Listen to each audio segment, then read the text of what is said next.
everyone. I am Melissa Forziat. I'm a keynote speaker and the host of this Halt and Catch Fire rewatch podcast. When I speak, my topic is something I call Take the Doughnut, which is all about seizing opportunity, going after the things you want in life.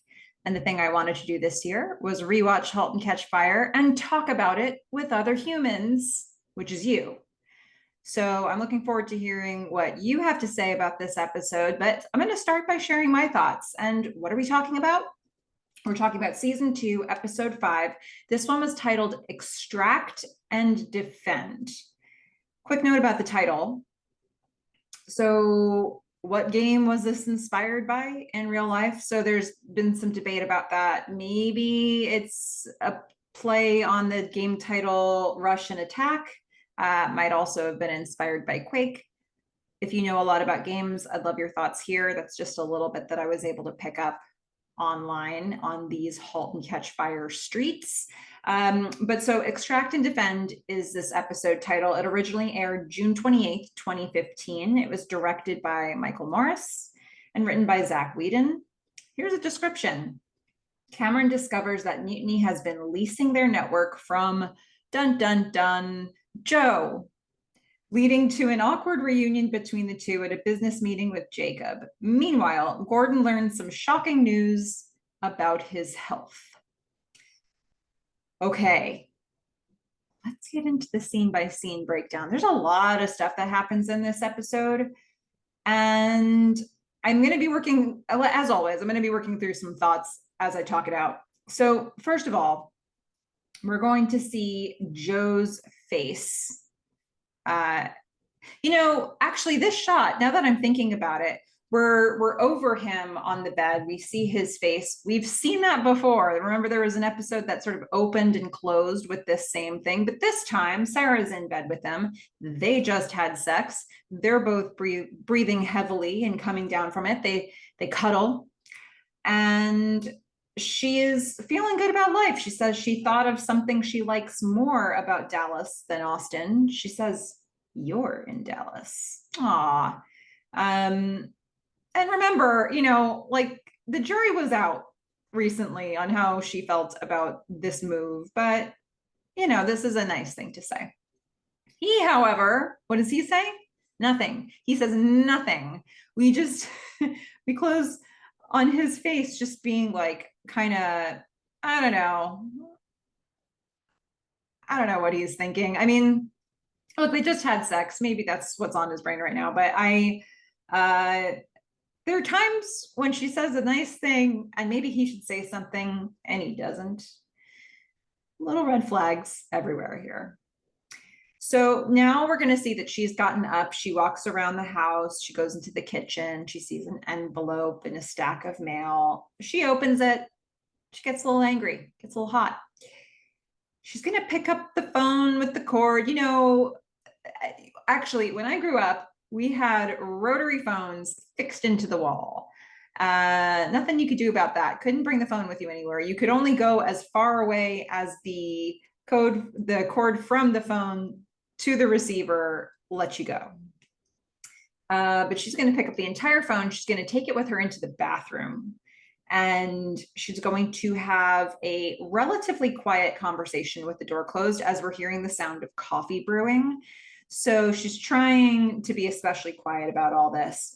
Joe sees that she's gotten up, seems like something's amiss. He's going to follow into the kitchen. He's going to say, "Sarah, is everything all right?" Now, because I'm doing a deep dive on this, I paid more attention to what Sarah was actually saying on the phone, which is not really something I paid a ton of attention to before.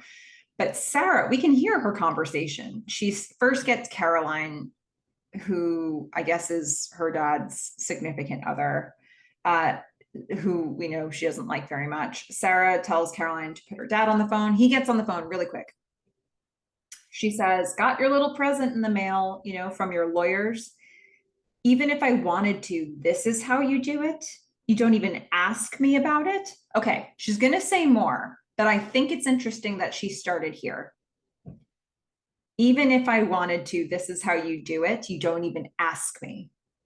Now, if I were offended by even the if I were thinking, no, this is going to work with Joe, I trust him, I want to be with him, I would lead with that. She does not lead with that. She leads with, this is how you tell me you want a prenup, even if I wanted to, this is how you do it. Okay, so then we're going to see Joe. He's gotten up, he's walked into the kitchen. Meanwhile, we're still hearing quietly from Sarah, this isn't up for debate. I was the one who went through it. When are you going to stop treating me like this? I'm not a kid. Stop. All of this, and she still hasn't yet said anything about Joe. You know, so they get into a whole conversation where we can see that her dad is bringing in the baggage about her previous relationship, and this is why he's doing this. After all of this, she says, stop, I trust him and I want him to know that. As she's saying this, we're going to see that Joe sees the prenup. We hear Sarah saying, he deserves better. I'm not going to do that to him. There are a lot of words she said before she even mentions Joe, more than I remember or even thought of. So what are her priorities here exactly? Like, how much was this on her mind already? How offended is she by the very idea of having a prenup versus the fact that her dad brought it up to her? I think this rewatch is sort of making me look a little bit more closely right now about how much reservation Sarah has on all this. And I think it's more than I thought before. Okay, so we are now going to go from here to Cam's bedroom. This is a really different thing, right? Because we're starting these first two scenes with two couples in bed, and the vibe is so different between them. You know, you've got Joe and Sarah who just had this, well, they had a physical connection that we didn't see. The physical connection just ended, and she's trying to sort of pull him in, and he's sort of not being reactive to it. And, you know, there's all this wariness about their partnership from all these different angles. Tom and Cam, who we're about to see, they're also in bed. We see them first as two lumps under the sheets, like little kids hiding under the sheets. We don't even see it directly. We see the two lumps under the sheets through a mirror reflection. And so we hear Cam say the network's fast and we don't have anything to maximize it. But then we're going to go under the sheets with them. I like the idea that we started with the reflection of them underneath, because it's kind of like it's very voyeuristic for us. It's like, you know, there are two kids and there's a secret that's happening and it's just between them. And it's this really intimate thing, actually, that we don't even get to be part of it initially. And then the camera brings us under the sheets too, and we can see each of them. This could not have been easy to shoot. I don't even know how you make this happen. As I sit here and think about it, because the yellow kind of sheet lighting is impacting the camera. How did they shoot this? Okay, so Cam's saying the network's fast. We don't have anything that maximizes it. We have a race car and it's idling. Tom's like, well, no, we have a race track. We need a race car. Cam's like, you're annoying. We're going to see all through the beginning of this, they have these little spats, these cute little spats that are just like, if we do it again, we'll get into this same exact little argument 5 different times, but it's kind of okay because we're enjoying the process of it. We're enjoying the pattern of it. There's sort of a lovable ribbing at each other that they're doing here. So Cam's like, you're annoying for finding a different metaphor. That's probably more accurate. Tom's like, well, this will be our race car, like the 2-player first-person game online over dial-up. What a great way of giving us all the exposition we needed as quickly as possible. Not even full sentences, thanks to the writers. We're caught up. Cam says, yeah, but we have to figure out what it's about. Tom says, we will, between the two of us. And she's into that. She says, and our crack team, she's laughing, but she has accepted that this is their project together. So where Joe and Sarah are like very somehow distant right now, even though they had more physical connection than what we see right now from Tom and Cam, who are also topless in bed right now. But that's like really not the point of the scene. And you almost don't even notice that because it's all about their sort of playful energy. So Tom is saying, we're going to figure it out what this game is. We're going to do it between the two of us. This is not going to be another parallax, a parallax where Cameron goes into her office and creates another chapter and then distributes it, the finished parallax chapter, to her whole team to go through and test and sort of debug. That is completely her thing, and they all know it, but it's the main title that Mutiny has produced. And this is Tom saying, yeah, this is ours. We're doing this together. And she wants it to be that too. So they're going to both laugh. And Tom uses a Russian accent. He says, it will be excellent game like steal the bread from the weak little boy. Again, it's little moments like this that put me in the time period, because Cold War, here we are. And we just get these reminders here and there. But this is also going to dovetail with a piece of pop culture that's going to be a major piece of this episode, which is that the Terminator is coming out, or being released on video, I should say. And so that's going to be a prominent thing. So the Russian accent has just a hint of Schwarzenegger in it. And Cam says, you sound like you're impersonating a cyborg sent to kill Sarah Connor. Tom says, oh, it came out today, the Terminator. So Cam goes all wide-eyed. This is a major moment for everybody. Tom says, I want to go pick it up. My friend at Suncoast reserved a copy. I've got to go. He has to go get the video because, you know, obviously he doesn't want to be late for work. So he gets out from under the covers. He puts on his boxers. He gets dressed. He's like, yeah, if I'm late, my boss is going to have my ass. And Cam says, she sounds like such a bitch. Tom says, you have no idea. And then Cam goes full cyborg accent, like all the way trying to impersonate Schwarzenegger. She says, your clothes, give them to me now. Aha. Feel like we've got a nice little reference in there. Certainly plenty of it in this scene, and there will be plenty more to come. And by the way, we're going to get to a later scene where the movie is actually playing, and it is, I think, a very well placed chunk of the movie. So it really works well with this episode. So, okay, they're both going to laugh. Tom says, okay, you, me, Terminator, tonight. It's a date. They agree, they kiss, but then she pulls him into bed. So soon after this, Donna is wiping her eyes as she's getting ready to drive away from work. So we're just hours away from the workday starting, and she's been finishing. She just finished work. She is driving away. We're going to see Boz standing in the driveway and sort of greeting her. And I believe, from my understanding, like this is one house, but so many different locations and sets. You know, the inside of the house at this point is built on a set.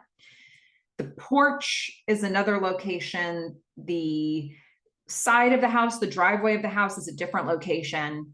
So, you know, just to get these little moments is really, there's a lot of attention to detail there in terms of trying to make this believable. Boz sees Donna. He says, good morning, sunshine. You just heading home? She says, yeah, just for a couple hours. Boz says, yeah, that a girl, get some shut eye. I'll make sure the place doesn't burn down without you. And he slaps the roof of the car. She drives away. But the reason we're getting this little bit here is that Boz is still standing in the driveway, but sort of behind the house, when he sees a backpack being thrown out of Cam's window, and then Tom throwing himself out of Cam's window. And he lands on the ground and he grabs the backpack and he's looking around, but not spinning around enough to see that Buzz sees all of this. And he's trying to be discreet and not seen, and he runs out of the driveway. So it's all a sneaky thing, but Buzz, the jig is up. So, okay, now we're going to see Donna get home. And she sees Gordon reading his newspaper at the kitchen table. Donna says, good morning. He's like, long night? Long coffee? Oh my goodness, this marriage, these two, do they see each other ever with Donna at this job now? And it was the same for Gordon when he was at Cardiff Electric. So Donna says, actually, I want a beer. Is that bad? Gordon says, well, I'd have two after the night you had. So Donna's going to go and grab one. She's going to ask where the girls are. They're brushing their teeth. She opens the beer. She pours the beer into a smiley face mug so that if the girls come out, they won't know she's drinking a beer in the morning. She takes a sip. She's like, oh, that is good. Gordon's like, yeah, so is everything okay over at Mutiny? And Donna says, it's amazing. Community is expanding really fast. There's a lot of work to do, but it's work I want to do. She says, okay, so while I have you, we need to get in touch with somebody over at whatever the company is called. They haven't sent us our first invoice and we need to figure out the billing. Gordon was hoping to put this off. Gordon says, I'm sure they'll send something over. Donna says, yeah, I just want to get something in writing. The deal seems almost too good to be true. Gordon's going to distract himself by getting some more coffee. He's like, how do I get out of this conversation? Like if I just make it look like I'm doing stuff. He looks back at her. He says, yeah, I'll talk to him. You've got enough on your plate, stuff you actually want to be doing. By the way, I wanted to talk with you about something. I've been thinking of doing a made to order computer business. This is the idea he brought up in the last episode. And boy, would it be nice if Donna would bite this new conversation topic. Donna's like, yeah, you should. Let's talk about the invoices again. She wants to really get confirmation on this thing. This is an interesting moment. So Donna's going to take another sip of the beer and she's going to look notably uncomfortable, not necessarily queasy. She says, oh, I think it went down the wrong pipe. She doesn't look queasy where she needs to do something to resolve that. It looked to me, and I wanted to get your take on this, everybody. Is it that she has been up really late and it slipped her mind that she's pregnant and then she realizes she did and decides to stop drinking? That's my take on this. I'm also not sure exactly at what point it became well known that you don't want to drink when you're pregnant, ideally for the health of the baby. So I'm not sure to what extent that was a thing at this point in time. But my take on this was not that she was having morning sickness, but that she was like, oh my God, as much as I wanted that beer, shouldn't be doing this. It wasn't a dream, that pregnancy test that I took. So she says, with everything that went down with Sonoris, it would be better if I deal with them directly. Because, Cameron, if I can keep you out of it, we can spare ourselves her wrath. Because Cameron's heated, rightfully so, about the stuff with Sonoris. And here's Gordon doing something else. So Gordon says, sure. Donna keeps pushing it. She says, so can we set something up this week? Gordon, I think in this moment is like, yeah, I've taken this lie of omission about as far as I can. And he says, yeah, funny thing, actually, the person I've been dealing with there is Joe. And he sips his coffee. Donna freezes. She turns and she says, Joe who?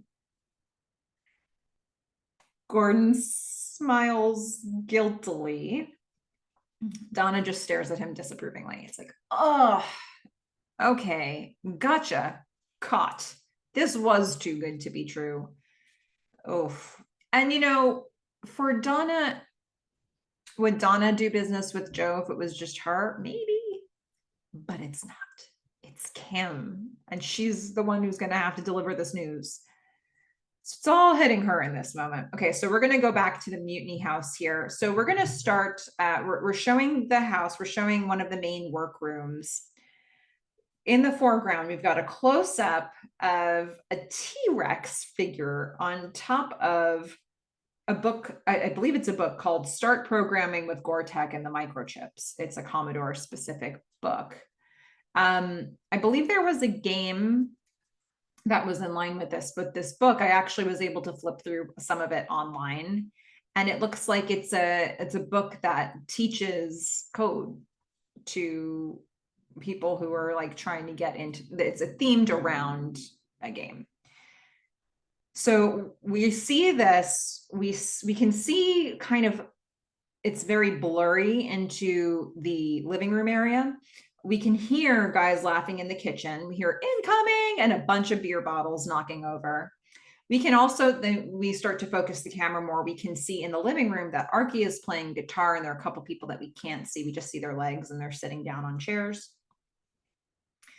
Boz is going to walk into the main office and he sees a bunch of old food out. He's like, come on now, and he throws it away. Boz is now a leader within this company, and he's starting to take stock of things, and he's trying to help this place run better. That's what he's been tasked to do. And so he's finding all these ways to do that. Of course, it's tough when like nobody is working. Few people are working. So he throws the old food away. He walks past Carl, who's wearing pajamas, or at least a pajama top. Boz is like, hey, hang on. Is that a pajama top? I absolutely love this conversation. Carl says, what is a pajama top, John? If you fall asleep in that shirt, the one that you're wearing, does that become a pajama top?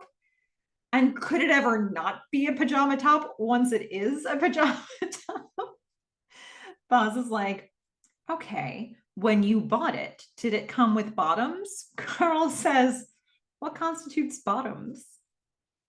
This conversation is like, it reminded me of being in college. This is the kind of stuff that would, these were the conversations that would happen in college, where you just get people who are way too smart for their own good, just like over analyzing the smallest detail.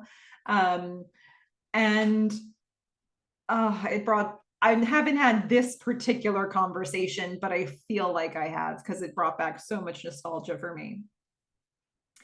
Boz says, okay, forget it. Forget I asked. He's going to keep walking. And then he's going to pass Cam and Tom, who are looking at their monitors. And Cam's like, you know what I'm going to say? We're going to have that fight again. We're going to have that cute little fight again. Tom's like, it's good guys versus bad guys. She crouches down to be at his level because she had been standing. And so she's going to crouch down. If anything, she's under his level here. Cam says, okay, why are they bad, those bad guys? Why do we care? What's the context? Tom's like, context again with you. A roller coaster doesn't need context. And he says, no one gets off Judge Roy's Scream, which is a wooden roller coaster from Six Flags Over Texas, which opened in 1980. So it's a nice reference they got in here. He said, no one gets off Judge Roy's Scream talking about the story. They talk about the experience. Cam's like, sure, yeah, but a roller coaster is 90 seconds long. We need these people with us for a long time on these games to stay on the network. They've obviously had this fight over and over and over again. And actually, when you think back to a previous episode where Tom was talking about what he was working on, and Cam's like, what's the story behind your idea? He's always been sort of fixated on the tech breakthrough behind it, on the, the gaming the system sort of thing, not necessarily the story. And that's been consistent for him. Okay, so she's smiling and so is he. The doorbell rings. Cam says, you have to create something that's going to consume people for hours. I'm right. And they look at each other so lovingly. If you freeze the frame here, there's just like, it's like little hearts coming out of their eyes. The vibe is so different from what we saw with Joe and Sarah. So who was at the door? Arky is going to call over to Cameron. Someone's at the door for her. Cam says to Tom, I'll be back. the Terminator references just keep coming. They're both gonna laugh. Cam sees who's at the door. She says, "Oh God, what do you want?" It's Chet.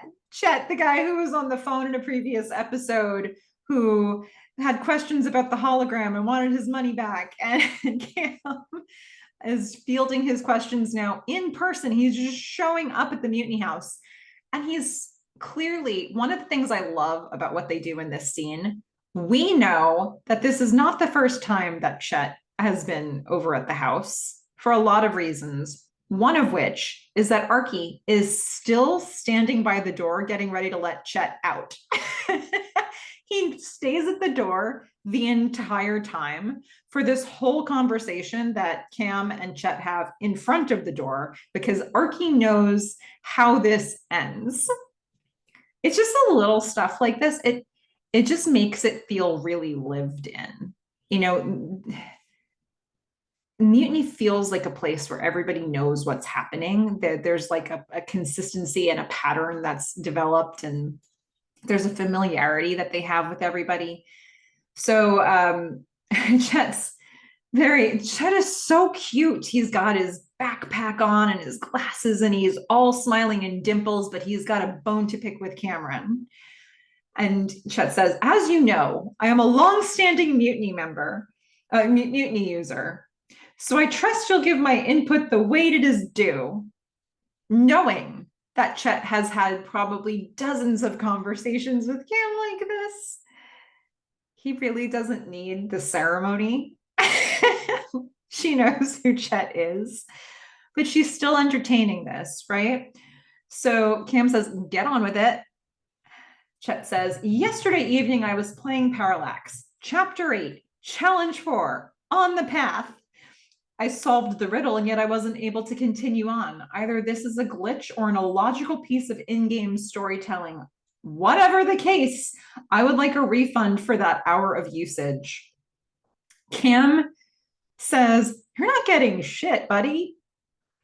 This guy has the perfect face for this role. Chet's dimples just disappear. It's just the dimples disappear. It's not even like I can tell you the smile leaves his face. It totally changes the entire construction of his face. And he gets frown lines instead. It's like the dimples go away and they pop up here.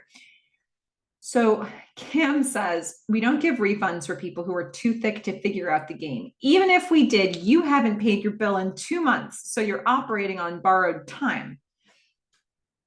Up until this point, the camera has been either like over Cam's shoulder looking at Chet, or over Chet's shoulder looking at Cam.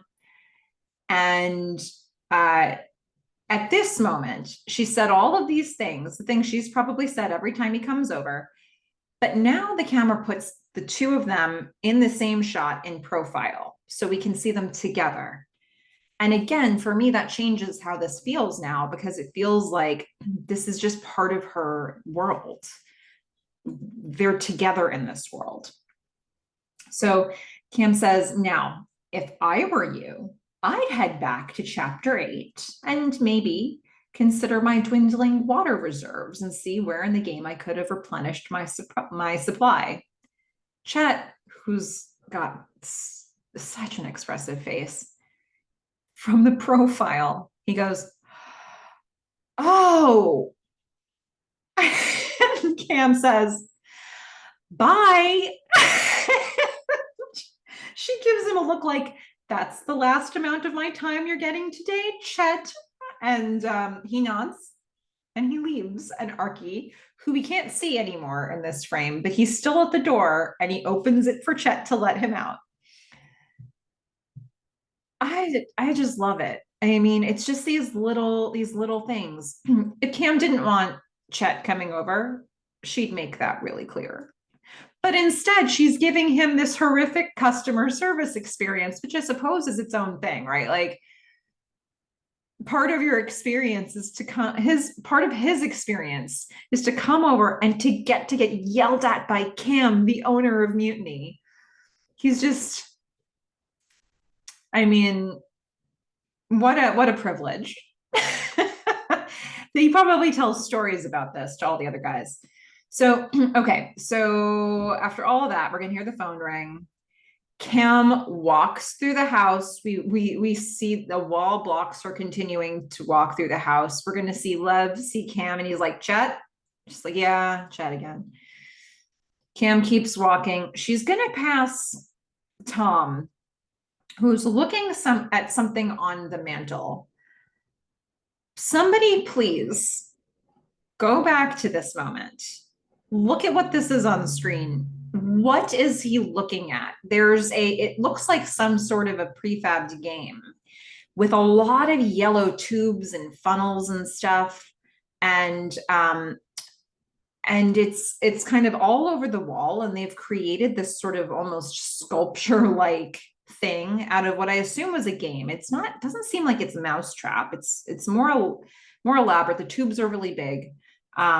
What is he looking at? But he's standing there looking at this, facing away from us. She walks past him, and we just see that Tom's really considering something.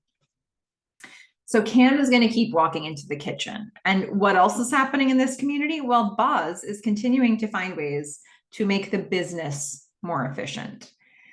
He has cornered Bodhi, who is drinking coffee. And Boz says to Bodhi, it makes no sense. If I want a cup of coffee, the cups are clear across the kitchen. He walks across the kitchen. He says, see, now where's the sugar? Well, the sugar's all the way across the kitchen again. And he walks across the kitchen to demonstrate what it would be like to now go and get the sugar.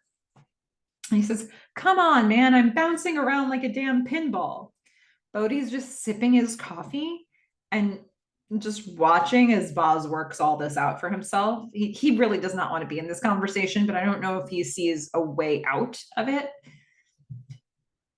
Boz says, okay, now look, just create a station. One stop. All your needs. Do you know what I'm talking about? Cam's smiling because she knows Bodhi has no idea what Boz is talking about. Bodhi says, coffee? Cam laughs while she's drinking her own. She's drinking a Capri Sun once again, bringing back the childhood memories. I don't think I've ever actually had a Capri Sun myself, but like this was in every child's lunchbox, like all the way through at least middle school. So anyway, Boz shakes his head because he wasn't talking about coffee. He says, efficiency, son. Time is money. Get out of here. Just leave. Cam's laughing. She says, you're amazing, Boz. Thank you. Boz says, now who was that bothering you at the door? Cam says, oh, it's Chet. He's a user. He's just some pain in the ass. Boz is actually clocking all of this, which we're going to realize later in the episode, all the different things he's spotting as things he can help improve. Tom is then going to come into the kitchen, and he interrupts this conversation. Now, remember, Boz saw Tom coming out of Cam's bedroom earlier. Tom interrupts, and he's like, hey, okay, what about vertical space? So whatever it was that Tom was looking at gave him an idea for this game. He's like, what about vertical space? We can have vertical tubes that you can climb up and you can drop down. Cam says, yeah, that's amazing. But once again, you know what I'm going to say. Let's have our fight again, our cute little fight. And Tom's like, yeah. I'll check it out. Just come with me, check it out. Check out my game. Just this idea. It's fine.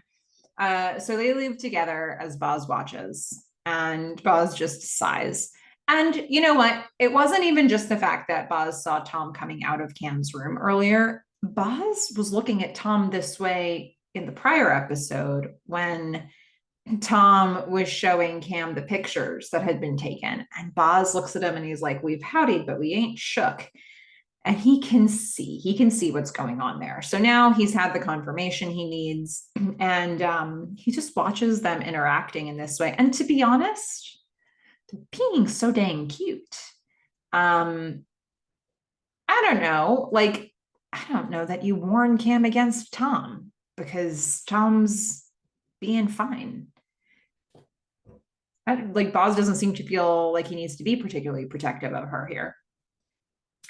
So if anything, maybe somebody needs to be protecting Tom against Cam, but that's another issue we'll get to in a minute. So we're going to now cut to Joe, who is in the server room at West Group Energy. And Joe says, "You lied to your wife. That's not my problem." And then we see who he's talking to, Gordon. Gordon says, "Well, it is your problem. She's going to tell Cameron, all right? They want to sit down with a representative from West Group. They want a formal agreement in writing." Joe leans against the wall and he looks down and he's just trying to think about it all. And Gordon says, "You got to make this thing legitimate." Joe says, "It's not possible." Gordon says, "You make it possible." Joe says, "It's been 3 weeks. The plan was to amass months of data." Joe's like, "Look, I was trying to kick this can down the road. Okay." This episode really forces me, for the past however many episodes, really since the tail end of season 1, I've been wondering what Joe's motivations were, what his plans were, what his objectives are. And I've been kicking that can down the road. Every episode, I've been saying, what's going on with him? I pose rhetorical questions with all of you. This episode is going to really force us to examine it. So when Joe says, "It's been 3 weeks, I was planning to amass more data." And I think he was doing that for a bunch of reasons. Like, I think he wanted, first of all, he wanted more data to bring to Jacob to make the idea more appealing so that Jacob would say yes and want to do it and he wouldn't hurt Mutiny. He was trying to help Mutiny. But if Jacob says no this early, it hurts Mutiny. Also, I think it would have been awfully handy for Joe to be able to go to Donna and to Cam and say, "Look, this isn't an idea. I've been helping you for months, and this is something that can work." Like, I think the idea of having a bit of a history built up might have made the approach easier with Donna and Cameron in his eyes as well. So I think all of that is coming into play here. It's not that this wasn't the plan. I don't think Joe thought he would be able to just help in this way without ever being discovered. I think he ultimately wanted to be discovered, but his plan was a slower acting, slower moving plan. And by expediting it in this way, it puts the whole thing at risk. That's what I think. So Gordon says, "Yeah, okay, we don't have a choice." Like, she's asking the questions now, basically. Joe says, "Well, we've always got a choice. They can kick Mutiny off the network and go to another online service." Like, he'd rather abort the mission altogether than have it be like a failed version of what he was trying to do. Gordon says, "Sure, you could do that, but you're not going to because we had a deal, and you're going to honor that because you're not the reptilian son of a bitch that everybody says you are. You're a changed man. Am I right, Joe?"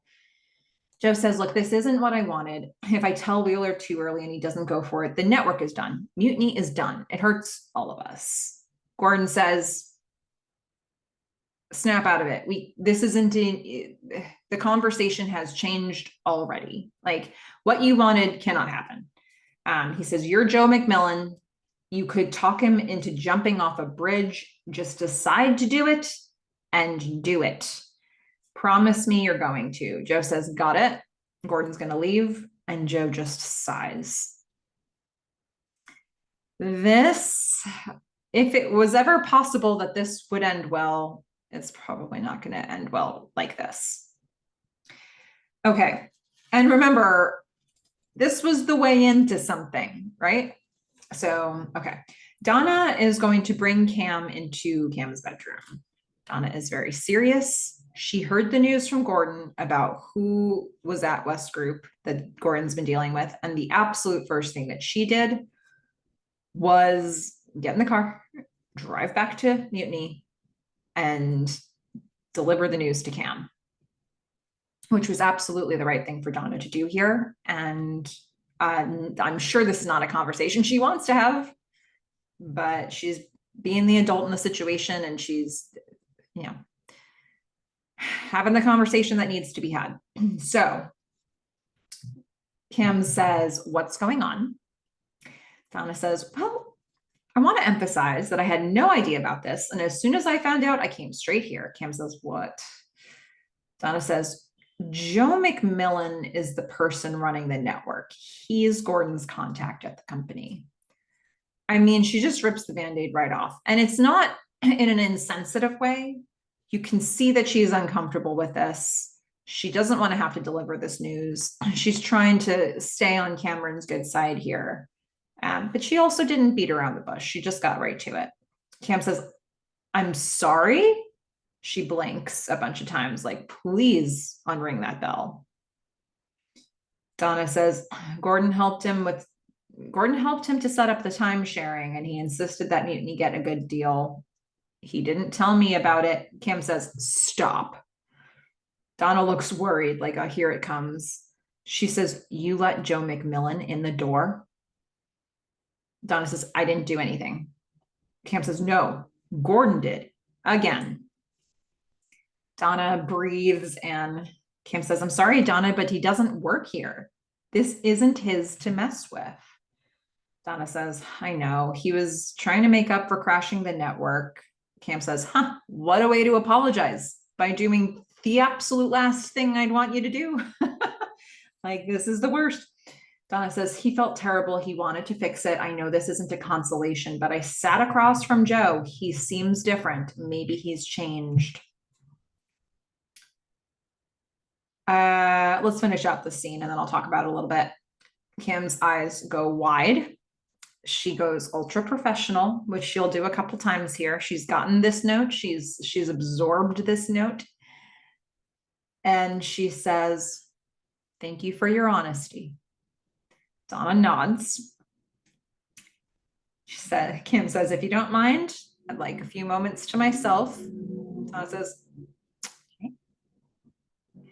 She leaves. Donna backs out of the room real slow, closes the door behind her, and just as the door is starting to close, we hear Cam scream and something crashes in the room. And everybody at Mutiny is like, what was that? And they like, they just freeze and they look at the door. And I was like, it's fine, don't worry about it. She's fine. It's good. Oh, look, Cam probably feels like the walls are closing in on her right now. She mutinied, as Lev will say later, to get away from this guy. She doesn't want to work with Gordon. She doesn't want to work with Joe. She shouldn't have to. She started a company where they're not involved. And these guys are just inserting themselves into the process.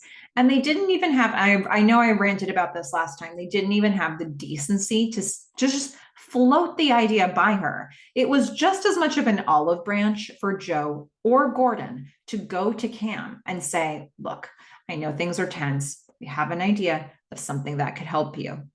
Is this something that you would consider? And she would have control to say yes or no. And it would still be an olive branch. But by doing it in this super sneaky way, they took her. She has 0% control over her own company that they have nothing to do with. I would be furious.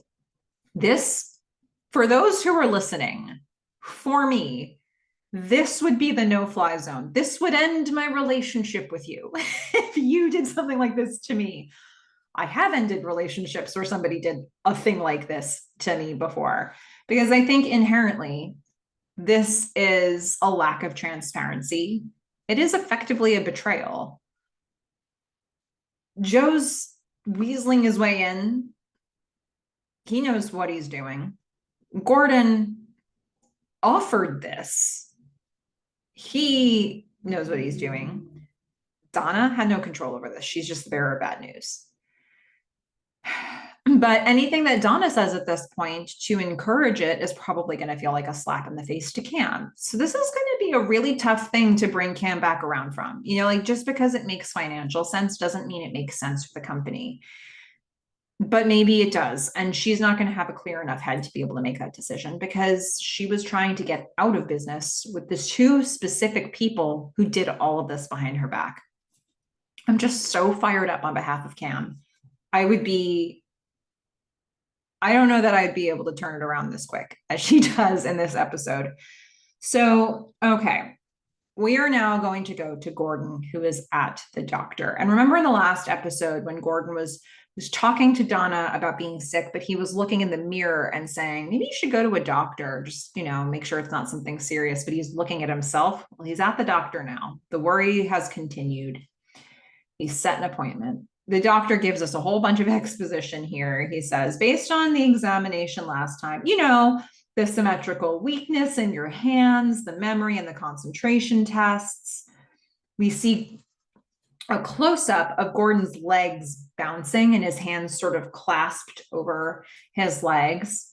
He is antsy right now. The doctor continues, your employment history, your exposure to lead solder, working with solvents. I ordered the MRI, which, you took. I know you were ambivalent, but I'm glad we sprung for it. It's amazing, this new tool. So according to the radiologists, there are 2 areas, very small, that show signs of atrophy. Gordon says, atrophy? Doctor says, brain damage is what I mean when I say atrophy, brain damage. We get back to a close-up of Gordon's legs. They stop bouncing. It's just like stillness. It's like a sharp inhale happens.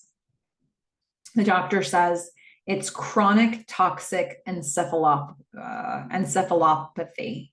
I got there, encephalopathy. Given the combo of clues, it explains your physical symptoms and probably the psychological ones as well. The irritability and the mood swings. So the doctor is basically highlighting for us, like, hey, did you ever notice in all of the episodes up until now, anything amiss with Gordon? Like maybe irritability and mood swings, and maybe seeing a flower growing between, like in a computer component, or I don't know, maybe like passing out on the floor. Like he's basically stringing together all of these moments where it's been like, this was weird. And he's bringing them all into one place and giving us a diagnosis for it. Gordon says, how do I fix it? The doctor says, well, there's no treatment. Brain tissue doesn't repair itself. This is a permanent condition. Oof, this is big news for all of us to deal with. Gordon says, but I feel fine. So what happens now? Doctor says, well, honestly, your symptoms are probably going to keep progressing. Gordon, we're going to see the angle of the camera shifts here. The angle shifts. We're going to see Gordon like crowded into the corner of his screen, of the screen that we're looking at. So it's like there's all this space over here, and Gordon's just like, it's this very claustrophobic thing where Gordon's just sort of in the corner. He has no space to move. And Gordon says, this could get worse. The doctor says, yeah, this is years of slow accumulation of these toxins into your blood. And in the light of that, the fact that your symptoms have accelerated already indicate that you haven't seen the worst of this yet. I'm sorry, Gordon. Gordon's going to sit back, and he's sort of in shadow sitting back. I mean, this is big news for us, right? I mean, we care about Gordon. We've seen his health be weird, and it makes you kind of look back at some of those previous scenes, like digging the hole in the backyard, like what was that?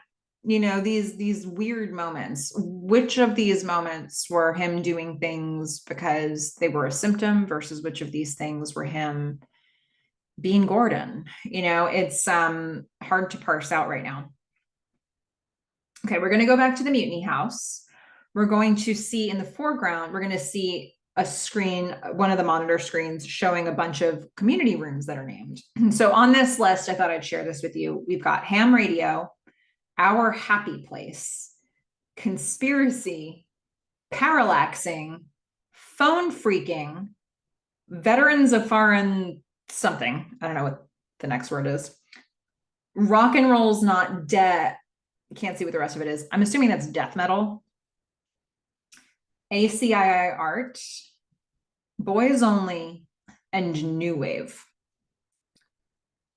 So, okay, that's some of the rooms for community that are on the, that are, on screen right now.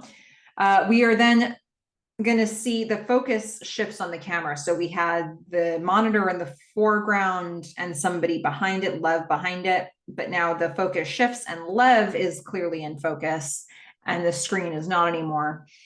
And Lev is working on his computer and he's talking to Donna. He's like, so what's going on with Cameron? And now we're going to see Donna, who we didn't see before that. And what's interesting here is that when Lev says what's going on with Cameron, we don't know who he's talking to at first. So he could be talking about the fact that she just screamed. He could also have clocked something with Tom, but we don't know who he's talking with at first. So it's only when we see Donna that we know it's probably related to whatever scream came out of Cam's room. Donna says, well, do you know Joe McMillan? Lev says, sure, Admiral Eyebrows. It is the only time, I think, in this show where we get that nickname for Joe, and it's so perfect. And why don't we get it more? It's so great. Admiral Eyebrows. It is all the way true. And I love that the show gives Joe that nickname because they're also giving Lee Pace that nickname, basically, because Joe's eyebrows are Lee Pace's eyebrows. So Donna's like, what? And she smiles. Lev smiles too. He's like, well, that's what we called him. Don't you call him that? Donna says, well, I will now. Except nobody ever does again. Missed opportunity. She says, anyway, it turns out that he's the one running the network. We get now an even wider shot of the room, and we see that it's not just Lev and Donna in this room. Bodhi and Tom are also in the room. However, it does not seem like Tom hears this conversation. It would have kind of been interesting if they had his ears sort of perk up here, but they didn't. Lev says, and this is exactly how I feel about it. So I want to thank Lev for saying what I'm thinking at this moment. Lev says, well, that sucks. She mutinied to get away from that psycho. Right? Donna's going to look at Lev's screen because she's curious what Lev is up to. And she says, wait, who are you talking to, Lev?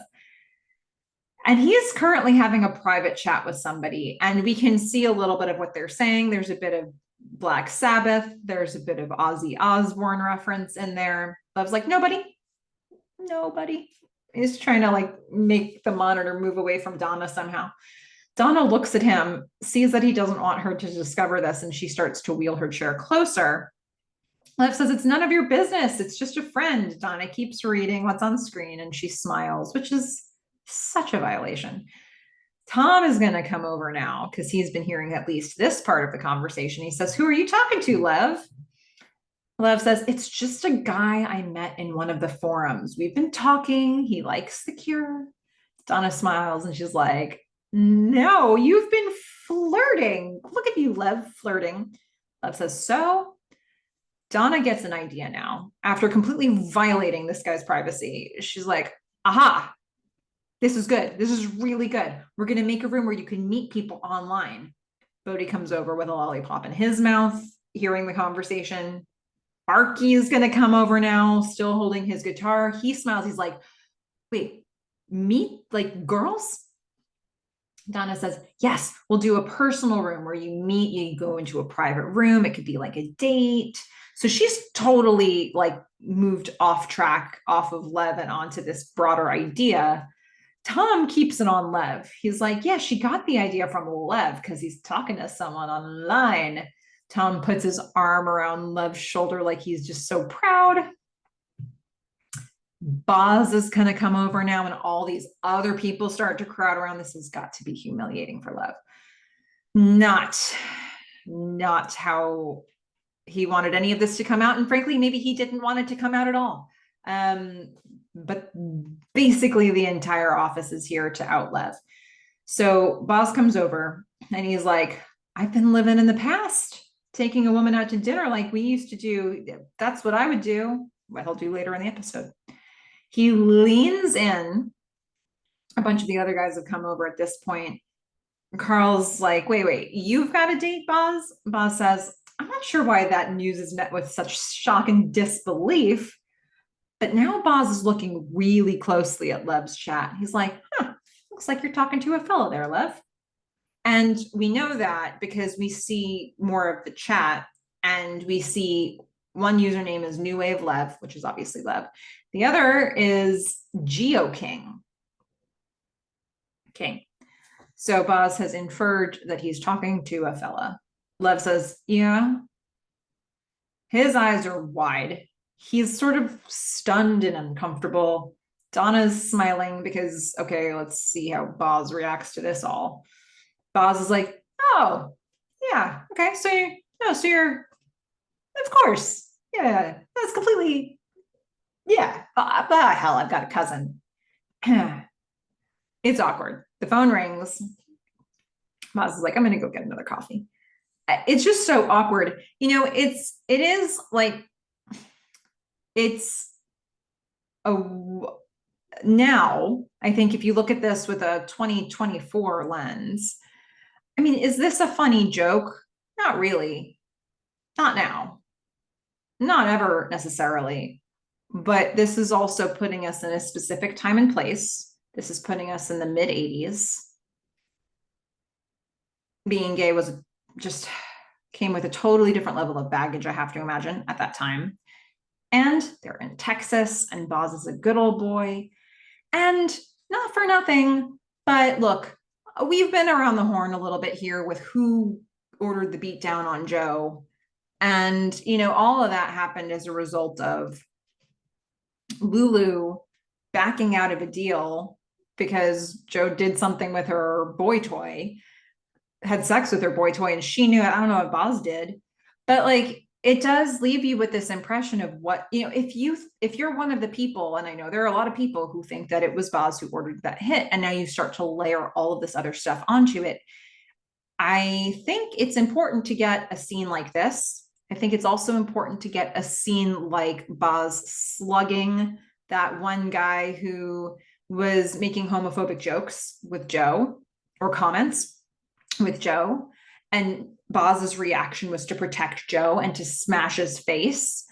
And so I think, especially if you interpret that Boz ordered that beatdown on Joe, you need to have a couple moments like this to, like, if Boz himself is not a violent homophobe, which is what would be suggested by what we saw or what we inferred from that prior scene, you need evidence to support the opposite now. And here we are. Is Boz comfortable? Does he know what language to use or how to talk about this? No, he's super awkward and uncomfortable, but he's also accepting of Lev. So I think there's that, right? I mean, this is his initial reaction, and we'll see what more communication he has with Lev, but he's making it fine in the office. Not that this should have been a thing to begin with, but I do think that we especially need this type of scene to see what's really at the heart of Boz's character, because you could have a very different impression of him. So we're kind of course correcting, I think, more towards the Boz we're going to get towards the future. So, okay, having said all this, the phone rang. So somebody's going to call for Donna to get on the phone. It's Gordon. Donna's like, oh, hello. Gordon is calling from a payphone. We're going to see payphones featured a couple times in this episode. Gordon says, hey, sweetie,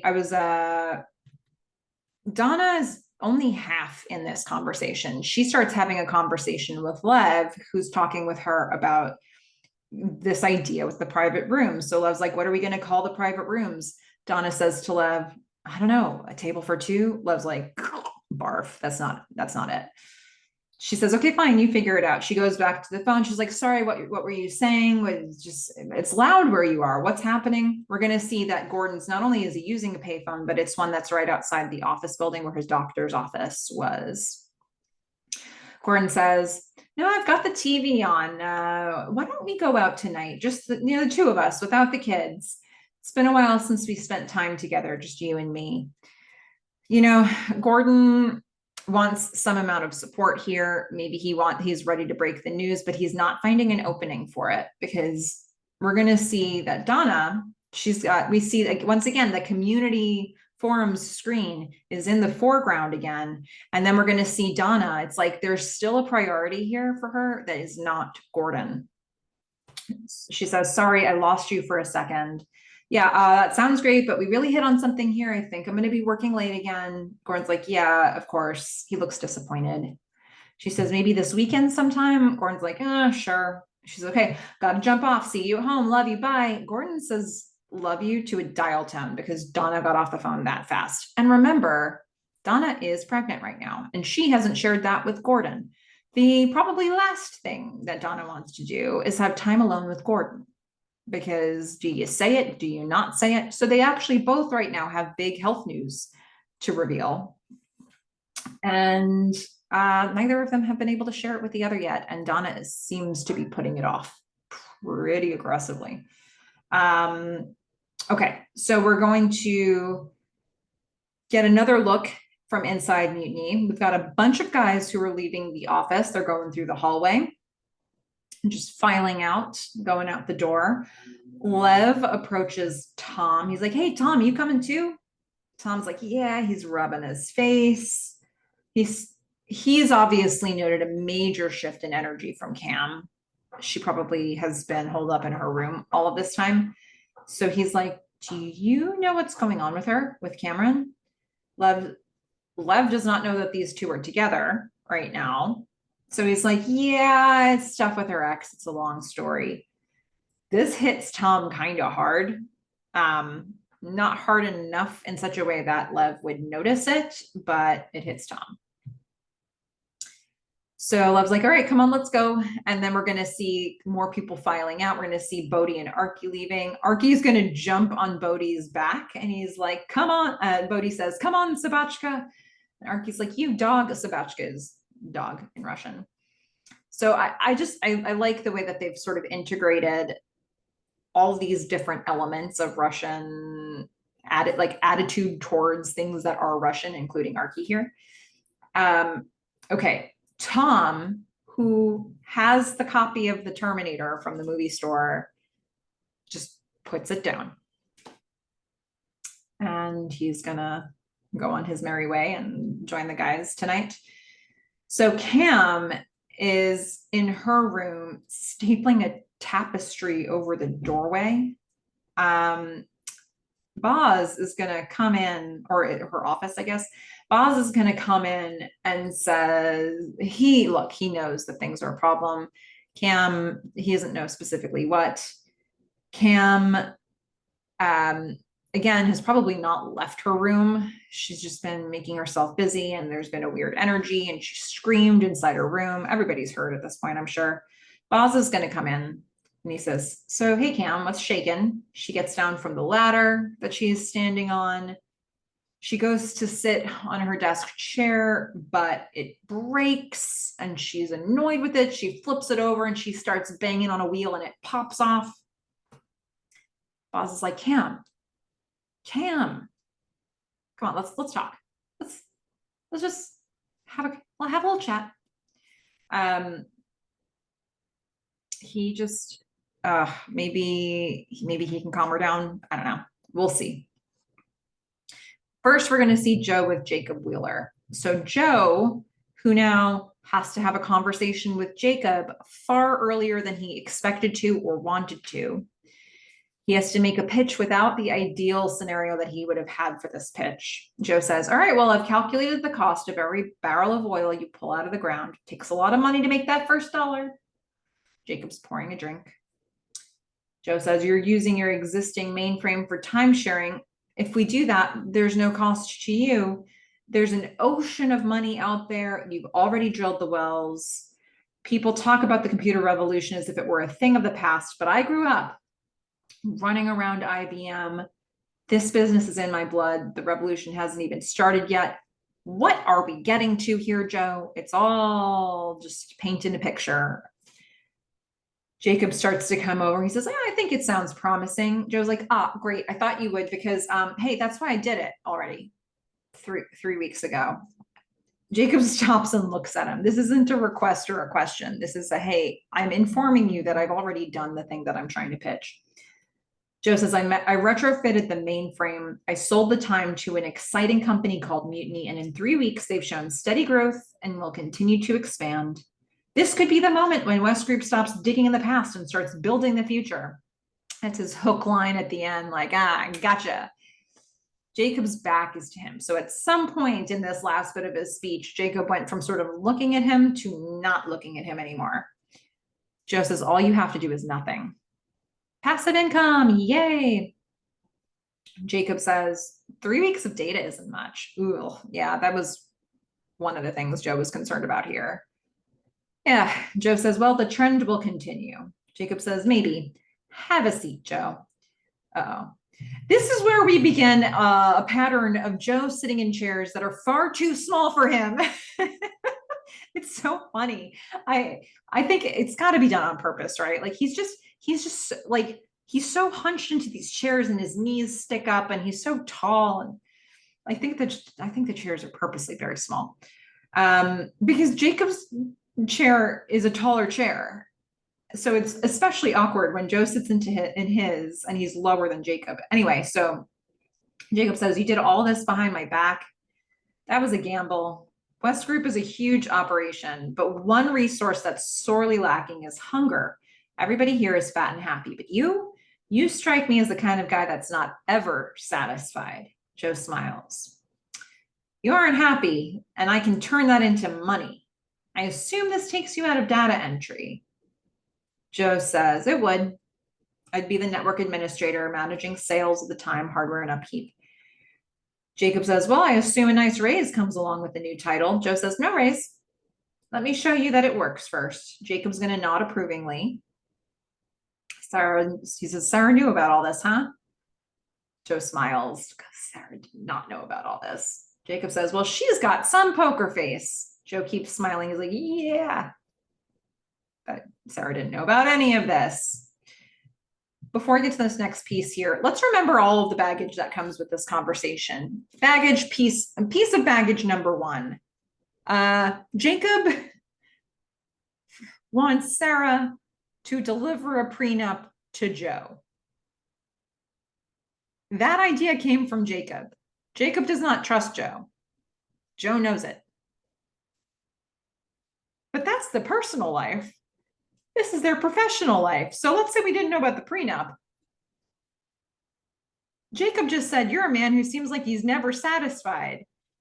That doesn't seem like the person you want to marry your daughter, now does it? So he's assessed all of this about Joe, and that seems to be a good thing from the standpoint of working for his company because he can make money from it, but not so much when it comes to the Sarah portion of it all, and that does not come up here. So I mean, how do I feel about Jacob as Sarah's dad here? I don't know. He's not inserting himself in that way, but he's already done it with the prenup. It's weird and it's awkward.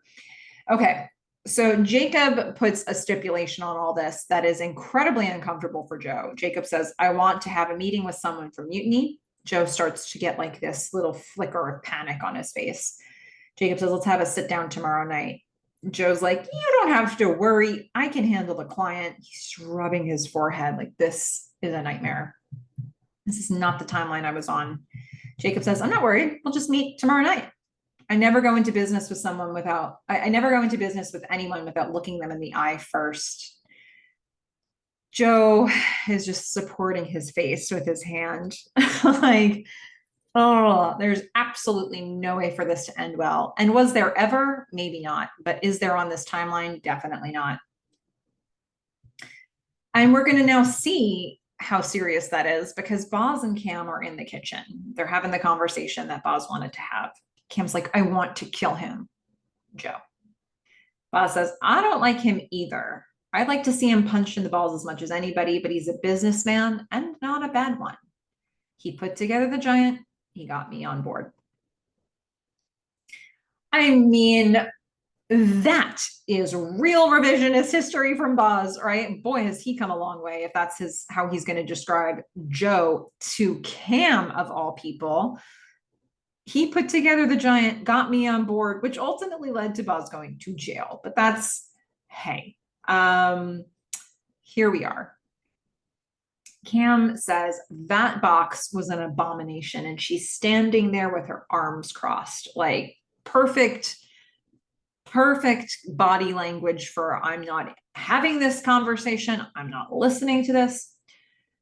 Boz says a thing that is incredibly hard for Cam to hear.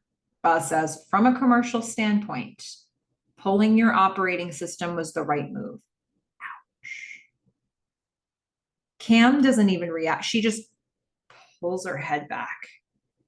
Like, you said what? She doesn't fly off the handle here. She's listening to Boz. I don't know if anybody other than Boz could have given that information and have her not fly off the handle. So, I mean, this is the strength of their relationship that they've built to this point, right? But that is a sharp attack of a thing to say. And is he wrong? Probably not. I mean, from a commercial standpoint, everything was on the line. The computer needed to sell, and Joe got it sold by whatever means necessary. It wasn't pretty.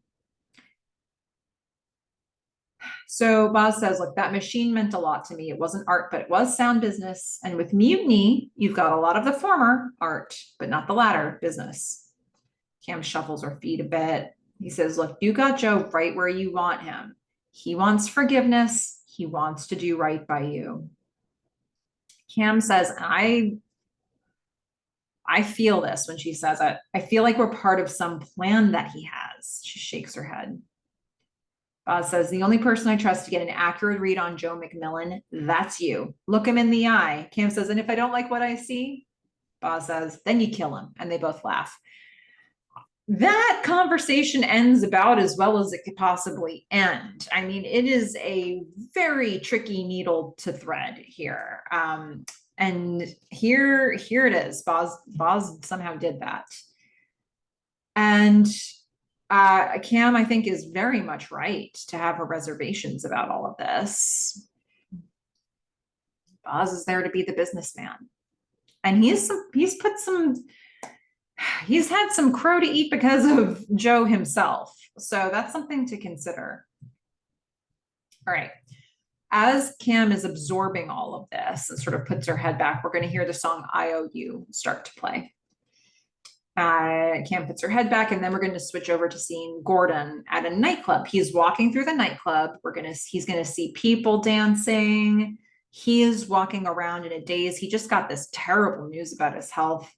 He sees a woman in a red dress who's dancing. She's got this curly, blonde, dirty blonde hair and, very 80s look.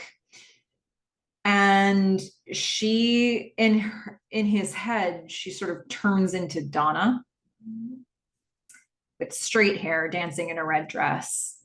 So Donna's dancing. Everybody starts dancing in slow motion around him. Gordon is just standing there still and blinking. And this woman is like, who is this weirdo? She says, smile, smile. Why aren't you dancing? Pause. You're going to learn a lot about me in this episode. One of my pet peeves in life is when people say, smile. I do a lot of walking in my day. Sometimes I'm walking and I'm thinking. I'm thinking about stuff and I'm calculating and I'm going through things in my head. And I have a serious look on my face. And there have been times when people, complete strangers, have come to me and said, smile, can't be that bad. It makes me so angry. If anybody here relates to this, let me know. Or maybe this is just me. How do you know? Leave me alone. All right. Like, here I am thinking, I don't have a perma smile on my face as I'm thinking. What do you want? Who are you? How do you know what's going on? Anyway, in this situation, although it did trigger that feeling in me, in this situation, he is staring awkwardly, not moving. He's motionless, watching a woman dance, fixated on her. And that is weird. So her saying smile, I mean, break the trance somehow if you can. Just be safe. Gordon says, I have brain damage. And he shouts it over the music. But he's motionless and he just shouts this at her. And she's like, never heard of him. She can't really hear him. And I don't know if she's fully with it or on substances right now. Gordon says, I think I'm dying. She's like, me too. Woo! You know, he's said it to somebody. I mean, I guess there's a certain amount of release there in saying it to somebody. He's put it out there. Maybe the next time he says it, it'll be a little easier because he just said it to this complete stranger. And he picked somebody that he was sort of able to make an avatar for Donna in his brain. So it was a practice run for him. But then the music gets further and further away, and we just watch as he stands there motionless, and this faded music is in the background, and the strobe lights are sort of just flashing around his face. It's just so sad. He's just very, he doesn't know how not to be alone in this situation. Who does he have? All right, speaking of people who are alone, Sarah and Joe, who are sitting on their bed, but they're sitting on opposite sides of the bed facing away from each other, having a fairly serious conversation. Joe apparently just told Sarah about everything Jacob now knows about. Sarah says, why didn't you tell me beforehand? Joe says, well, in case it didn't work out, I didn't want to fall on my face in front of you. Sarah says, how did you do it? Joe says, Gordon helped with setup, but on the condition that I lease the time to the company where Donna works, they needed a competitive price. Sarah is like, that is not the conversation we're having, man. So Sarah says, Cameron's company. The only thing Sarah's been hearing this whole time is you're now going to have to do this thing with Cameron's company. And Joe's going this long roundabout way of explaining everything else. Joe closes his eyes. She kind of scoffs and says, the plot thickens. Joe says, it was Gordon's stipulation. Sarah says, you know how this looks. It's bad. It looks really bad. Joe says, well, I would have told you, but I wanted to show you the finished product. I thought it was stupid, but I thought you'd be impressed. Sarah doesn't care so much about the work. It's Cameron that's the issue. Sarah's like, I'm impressed.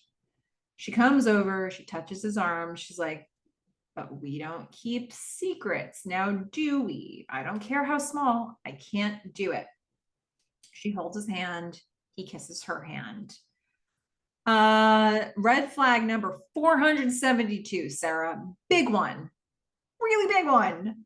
I mean, the number, all of this to be able to say, but Gordon's the one who made it a stipulation.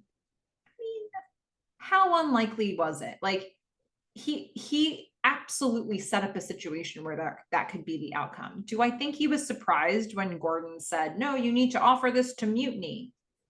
No, I don't think that was I don't think that was something that never crossed his mind. I've said it. I mean, I think there could be more plausible deniability for Joe here. If we hadn't seen the scene where Joe plays Cameron in Tank Battle, Joe is anonymous and Cam's username is CamHow85 or whatever it was. He knew he was playing Cam. He sought out Cam. He had just become a user and he remained anonymous. If we hadn't seen that scene, maybe he'd have more plausible deniability for all of this. But we did see that scene. He's been obviously trying to find a way to get closer to Cam because he was doing it there. So did Gordon say, let's bring Mutiny in on this? Yes, Gordon is the one who did that, but Joe did everything else. Okay. We're gonna get a little montage here. Tom is going to come into work at Mutiny. He sees Cam in the kitchen getting some coffee for herself. They both say morning to each other. He's pretty cordial with her and walks away. We are going to see, still in the montage, we're going to see Donna puking into a toilet. Then she's going to drink some water, get the taste out of her mouth. She's going to look in the mirror. Then we're going to see Gordon sitting at the table thinking as the doorbell rings, his kitchen table, that is. It's just a couple quick scenes, but it's not good in anybody's world right now in this show. So Gordon's going to get the door. Joe enters. Is Donna home? He asks. Gordon says, not really sure you want to talk to her because Donna doesn't like you. She just doesn't like you. That's it. Joe says, yeah, but I need to speak to her. So Donna's going to come out in her bathrobe. Gordon's like, yeah, it's for you. It's Joe. Joe says, well, I've set up a meeting with Jacob Wheeler. He's looking forward to sitting down with you. Donna says, me specifically? Joe says, well, a representative from you. I thought you would be the obvious choice given your experience with hardware. Oh, Joe. Donna calls a spade a spade. She says, and because I am not Cameron. Accurate. Joe says, well, that would be a little awkward, but that's not why I'm here. Donna says, look, it's not my company. You need to deal with her. Thanks, Donna. That is somebody needs to let Cameron have some control in this situation. Joe says, so Joe's not happy about this. He would really much rather have had Donna just say, sure, I'll do this. Joe's like, well, I expect her to be prepared and professional. It's Mutiny's future on the line here too. Joe, get over yourself. Get over yourself. I'm so angry at this whole situation. Oh, okay. 3, 2, 1. So it's Mutiny's future on the line too. Donna says, tell me where and when. I'll make sure she shows up. Joe's going to look down. He's going to sigh. He's going to leave. He walks past Gordon, who's looking out the window. And now we're going to see the Gordon and Donna scene. Donna walks into the kitchen. Gordon follows her into it. Gordon says, I didn't hear you come home last night. Donna says, yeah, well, actually, Cameron flipped when I told her that Joe was behind all this. I had to hold down the fort. Gordon is still trying to find a way to have some sort of conversation with Donna. So he says, want to get lunch? Maybe pick up the girls together? She's like, I'm dealing with a lot right now. Now I have to go back to work. I have to have this conversation with Cam. Sorry, can't do it. She's exasperated. Again, all of this is true. And she doesn't really want to have to tell Gordon about what she's dealing with. So she's just kind of avoiding him. And so Gordon feels isolated even more so, and he's just going to stare off into the distance. And then we're going to see Joe staring off into the distance. He's sitting in the lobby at West Group Energy. And once again, he's on a love seat this time, and it is way too small for him. He's like, it's ridiculous. It's like when Alice in Wonderland, when Alice through the Looking Glass goes too big, and then because she has to grow smaller again. He's like crowding onto this love seat, and it's awkward and it's uncomfortable, and it's going to be even more awkward and uncomfortable in a second because Cam's going to walk in, and they lock eyes on each other, and she is icy. And Joe says, I'd like to say a few things before. She just walks to the receptionist. She says, are they ready for us? The receptionist is going to get Jacob, and Cam stays looking at the receptionist. Joe is just looking at Cam. I'll tell you what. Cam is downright professional in all of these scenes that are coming up in close succession here. Okay. She is professional. She somehow learned this skill. Okay. And she is under duress using this skill. I will defend her as much as I need to, because I would be furious. I don't know that I would have taken this meeting. But Here we are. She does not owe Joe anything. She doesn't need to have, just need to say a few things. She doesn't need to do any of that. She goes to the receptionist. She's polite with the receptionist. They get into this meeting. And now we're going to see this meeting. So Joe and Jacob are sitting next to each other in armchairs talking. And at first, we're going to see Kim. She's sitting on a couch, looking down at the coffee table. There's a magazine on the coffee table. She's sitting alone. Joe is saying, hardware wars are over. The future is in connection. Mutiny has cutting edge games, people meeting and competing in a virtual world. He's starting off the pitch for her. Why? I don't know. He's filling the room with conversation, I guess.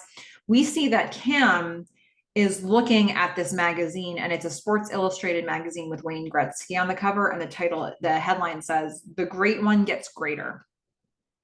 Okay, so that's a magazine that's on Jacob Wheeler's coffee table. We're going to see a really interesting shot of Cam. So she's sort of in the bottom of the frame. We're going to see like this much of her, maybe this much of her. And there's a big picture over her, a painting behind her on the wall. And it's a black and white painting. And it's got sort of two ovals and then a line and then another oval. And I thought this was a really interesting thing to have behind Cam in this moment, because to me, the 2 versus 1 of it all, look, it could mean other things. I don't know, but here's what it meant to me. 2 ovals next to each other, a versus a line that separates it, and then a 1. She's got to be the 1 here, right? She is isolated. She's feeling alone. People are sort of ganging up on her. Joe and Gordon, Joe and Jacob. And she is having to sort of stand on her own 2 feet here. And I don't know, I liked the symbolism of that, and it can mean more than one thing to me, but they all still apply. For those who know a lot about the art in this show, I'd love your interpretation of what's behind her in this scene.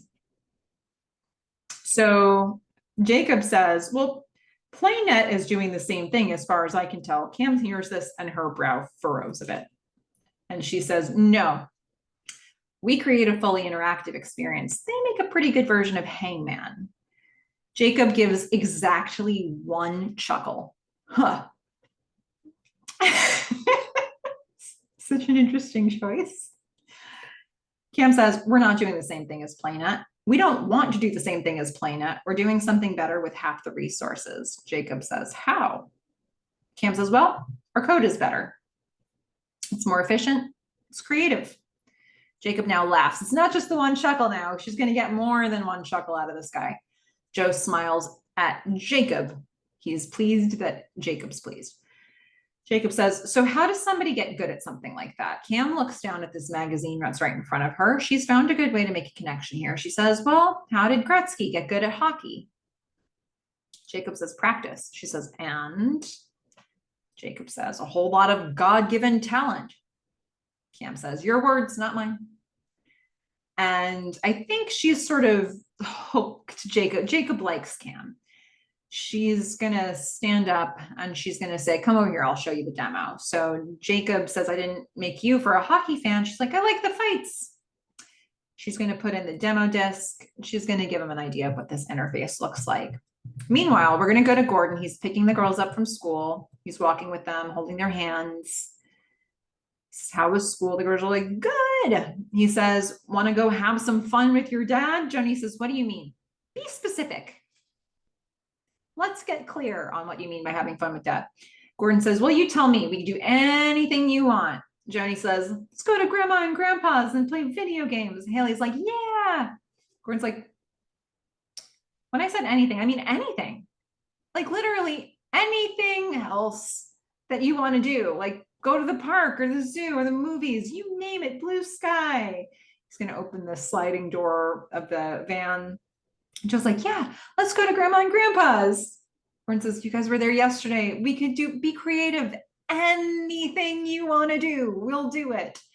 Cut to Susan Clark. Susan, Donna's mom, standing at the doorway, waving to everybody. I like that cut. That was a nice cut. She's like, hi. The girls run. They're going to hug grandma. Gordon says, are you sure this is all right, Susan? And she's like, of course. The girls run inside to go play video games. Gordon says, I asked where they wanted to go. Do whatever they want. Susan says, okay, it's because they're obsessed with this game Gary brought home from Japan. It's one of those arcade game video things you plug into TV. It won't be released till the fall. Girls tell her what the name of it is. They shout from another room, Nintendo! Nintendo. I totally remember Nintendo. So that is giving me a real time and place here. Susan says, yeah, it's a bunch of little men fighting turtles or something. I don't understand the appeal. That is, I don't, it's an interesting way to describe Super Mario Brothers. So that is Susan's description of a fundamentally important game in the lives of many people around my age. So, Gordon kind of looks like he wants to talk, so she's going to invite him inside for a drink, and he accepts.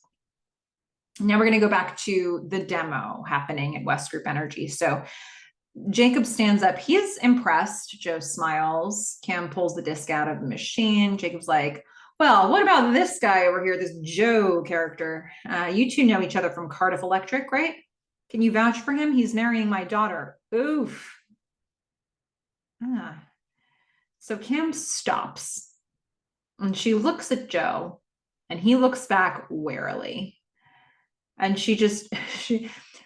I don't know what this said in the script initially. Mackenzie Davis is going to shake her head in like every direction. It's just a big circle. Like she's trying to decide if this is a yes or a no or just a circle. And she says, he's a hell of a guy. Congratulations. She's very professional. Cam has done zero things wrong to tank this. She's been above board in all of it. He is a hell of a guy. Congrats. Hey, it's like, what do you say when you've seen somebody's work and you don't like it? Well, that was interesting. It was on par with that. I love the way this scene ends because Joe is frozen in place. But then when we see the wider shot of the room, they're all frozen in place. There's no reaction. I actually thought something happened to my screen, or like I didn't know what was going on. They're all just frozen. It's so great. But it's not going to last that way for long. Cam walks out, right? So we're going to see her. She's in the garage. Joe runs down the stairs into the garage after her. Wait, he says, and he's got like profile little boy eyebrows. You can tell it's happening. So they're standing on opposite sides of the frame from each other. And Joe says, I just wanted to say you were great in there. It was nice to see you. Cam scoffs and she comes a bit closer. So if he's here, she like comes in a bit like this. She says, when I heard you weaseled your way back into my life, I was pissed. But more than that, I was scared because I thought I was the mark. He's the mark, isn't he? I mean, Boz said to her earlier, if anybody can have a read on what Joe's doing here, it's you. And this is Cam's read. This is for all of us to hear. So Joe says he's not a mark. And looks a little surprised that she said that. He says, it's an honest business proposal. Cam's like, I can't tell if you think you're lying or not. Well, she says, I can't tell if you know you're lying or not. She's sure he's lying. She can't tell if he knows it or not. Joe's like, I'm not lying. Cam's eyes go wide. She gives a big nod. Okay. So it's just a coincidence that you fell in love with the daughter of a billionaire? Joe says, why can't you see I'm helping you here? And Cam says, and I was so here for it. She says, I never asked for your help. She now comes all the way up to him. I don't want any help, especially from you. Now we're going to see Sarah getting out of her car in the same garage, and she looks over and she sees this conversation happening between Cam and Joe. I don't know exactly how much she can hear of it, but she can see it. And Joe says, well, a lot has changed since I saw you last. Sarah keeps watching. Cam says, yeah, I'm not the same naive girl anymore. Just stay away. I love all of this from Cam. Joe says, so if you thought, Joe, really all of this was well intentioned, he had no idea that Gordon was gonna, like, she's just said, I'm not the same naive girl anymore. Stay away from me. If this was all about the business deal, he'd just let her go right now. What he says instead is, did you get my letter? Did you read it? Joe, this was not all an opportunity to ask to make amends with Cam and find out if she got your letter and unpack it all. Like, ooh. Him saying that for me really makes me feel like when he said, this is the way in, it was the way back into Cam, is what I think. Curious to see what you all think this is the way, it was all the way in for. Is it a way in for Jacob? Is it a way in for Sarah? Is it a way in for Gordon? Could be a way in for Gordon. But for me, I interpret it as a way in for Cam. And to have all this happen and to know that Cam is livid with you and wants a very firm boundary, and then for him to try to reopen it with a personal thing and say, did you get my letter? What was in these letters? I wish we could see the letters all these years later. That would be fun. Sarah's seen enough of this. She walks over, footsteps approach. Sarah interrupts and she introduces herself. Red flag number 478 or 9 or whatever the last number was. We're going to add 1 to it. So she says, you must be Cameron. Joe backs up. Sorry, Cameron, this is Sarah. He introduces Sarah to Cameron first. Sarah, this is Cameron. Cameron's like, the fiance, of course. Sarah says, yeah, the blocking now. Cameron and Joe are facing each other, facing off. Sarah is standing in, she inserts herself in between them, facing directly to Cameron. Her back is to Joe, like, it's my man. But not exactly with that energy, but like physically, she's creating a separation here between them. And Cam says, yep, congrats. Sarah says, thank you. Joe told me all about your company. Very interesting. Because that's the kind of thing you say when there's absolutely nothing else you want to say about it. Joe looks a little pained here. Cam's like, Sarah says, we should all have dinner. I'd love to learn more about it. Because that's the thing you say when you don't actually want it to happen. Cam says, yeah, we'll have to make it happen. Because that's the thing you say when you also don't want it to happen. This entire time, Sarah comes over, Sarah physically blocks everything. Joe has had a completely unbroken gaze on Cameron's face. He has not looked away from her. So Cam says, lovely to meet you. Joe, always a pleasure. She's being utmost professional. She turns around, she walks away, and you can see her just shaking her head. And Sarah can see her just shaking her head. And Joe can see her just shaking her head because, frankly, Joe has not looked away all of this time. Sarah watches all this. She looks back at Joe. She is pissed. She's like, everything okay? Joe's like, yeah, it's great. Sarah says, clearly. She's holding a bottle of alcohol. She shoves it in his stomach and makes him grab it. He looks down. She looks at him sternly with her arms crossed. Sarah is mad. That's right. Okay, so now we're going to hear the Super Mario Brothers theme song. You know it. I know it. We all love it, right? So Susan and Gordon are having a drink. They're laughing as Joni and Haley are playing off screen. Susan's like, you're fun, Gordon. How come I never knew? Gordon's like, well, I'm super fun, but it's Donna that always keeps me down. And Susan laughs. She's like, she takes after her dad. Gordon says, yeah, we used to have such a good time together. You know, when we first got together, we'd visit you and we'd always end up at this bar, nightclub kind of place called The Twist. We danced till we were just about dead, shut the place down. Basically, reminding us of the scene we've just seen with him at the nightclub. Susan says, my Donna? Gordon's like, yeah, when we moved here, we thought we'd go there all the time, but then, we had kids. Life just gets in the way and you just forget to have fun. But fun's important. They toast to fun. And we're going to keep hearing Joni and Haley playing in the background. Gordon says, I never thanked you properly. You and Gary have been so good to us. You've done so much. It took us a while to land on our feet, but you've supported us. Now it's paid off. We couldn't have done it without you. Here's the problem here in this scene. Gordon has had this very upsetting health news. And he's apparently making the rounds to people right now and having moments with them. And that is what he's trying to do with Susan, except Susan interprets it differently. She nods, she smiles. She's like, well, what's the point of having money if not to help your loved ones?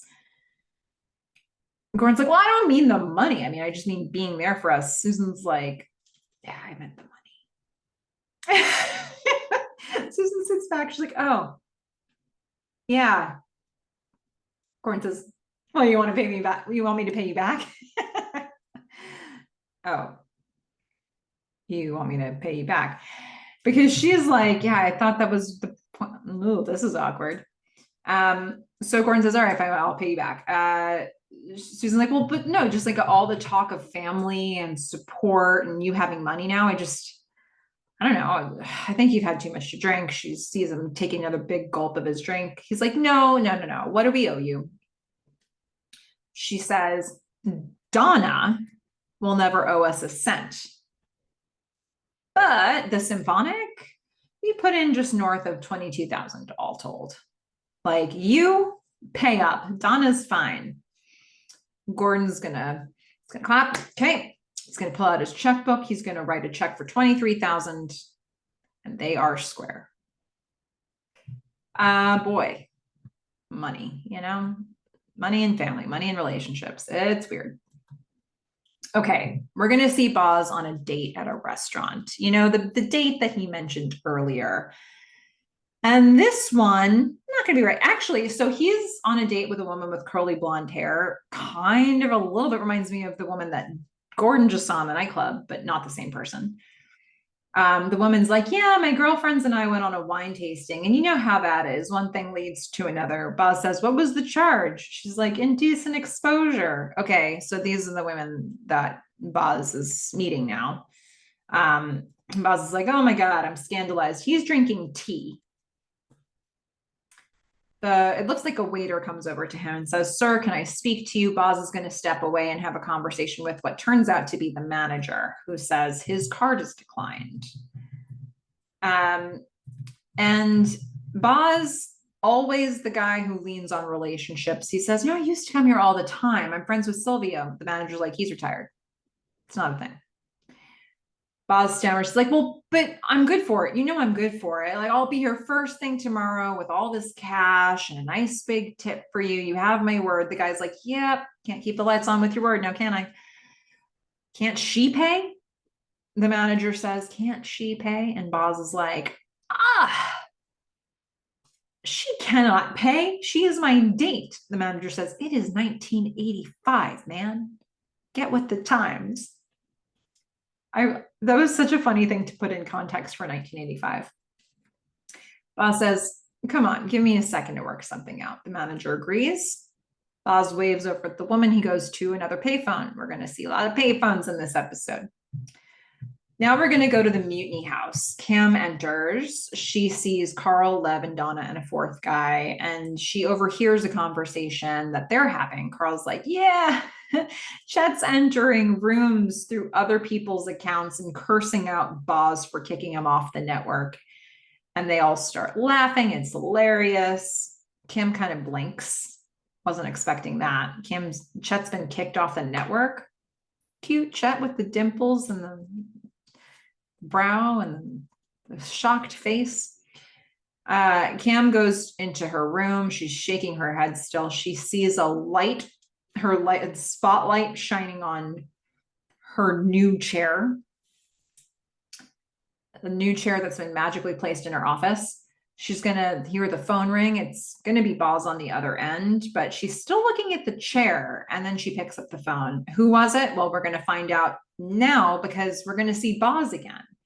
He nods over to the woman who he's left, the woman from his date who he left in the booth, and he still hasn't gone back to her because he's waiting for Cam to come in, and it's awkward and weird. And she sees him looking at her and she grins through, like she's baring her teeth more than grinning. She's obviously, this date is over. And Cam is going to come in to the restaurant. She's going to walk up to Boz through sort of the frosted glass. She gives him cash. He says, thanks, I'll pay you back. She's like, yeah, that's cool. See you later. She starts to walk away. Boz is like, how'd you like the new chair? Oh, she's so sensitive right now. She's not into this. She stares at him. Boz smiles like, I did that. Cam looks at him knowingly. She says, did you kick Chet off of the network? He says, yeah. She says, why? Boz says, well, he was in arrears. He couldn't pay. He starts to walk closer to her, like, ooh, how do I get Cam back? Cam says, I think you would have some sympathy for that given like what just happened there. Boz is going to walk much closer. Cam says, you know what I mean? You said he was a pain in the ass. It's a business thing. Cam says, no, it's a community. It is specifically my community. Boz grimaces now. She says, we don't kick people out of it. It sends a message. He's been with us since day one. He's loyal. And yeah, he is a pain in the ass, but I like being annoyed by him. And it's my shitty chair. I just want everyone to leave Mutiny alone. It's like she's shouting it from the mountaintop. She can only take so much of this, right? I want everyone to leave Mutiny alone. Boz looks at her with understanding. The understanding he has here, we're going to recontextualize this in a minute in another scene. But yeah, she wants everybody to leave Mutiny alone. Cam says, it is mine. Boz nods. She leaves. We're going to go back to the Clark household. We're going to see, Gordon's going to be making a call, but we're going to see in the foreground, we're looking over the side of a keyboard from a Cardiff Electric giant. We can see through to the living room and we can see Gordon on the phone. He makes a call with his touch tone phone and he says, is this Henry's house of dildos? When he gets somebody on the phone. We don't know who this is yet. So a voice says, yes, Mr. Clark, your order of extra small condoms just arrived.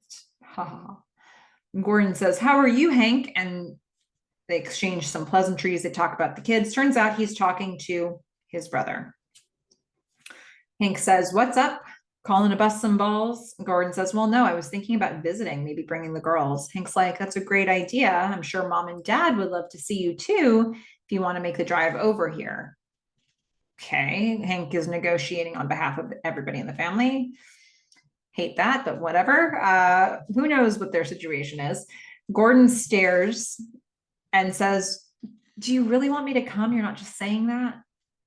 And Hank gets serious. He says, yeah, of course. Don't be stupid. I miss you. It'd be great to catch up. Gordon says, it would be.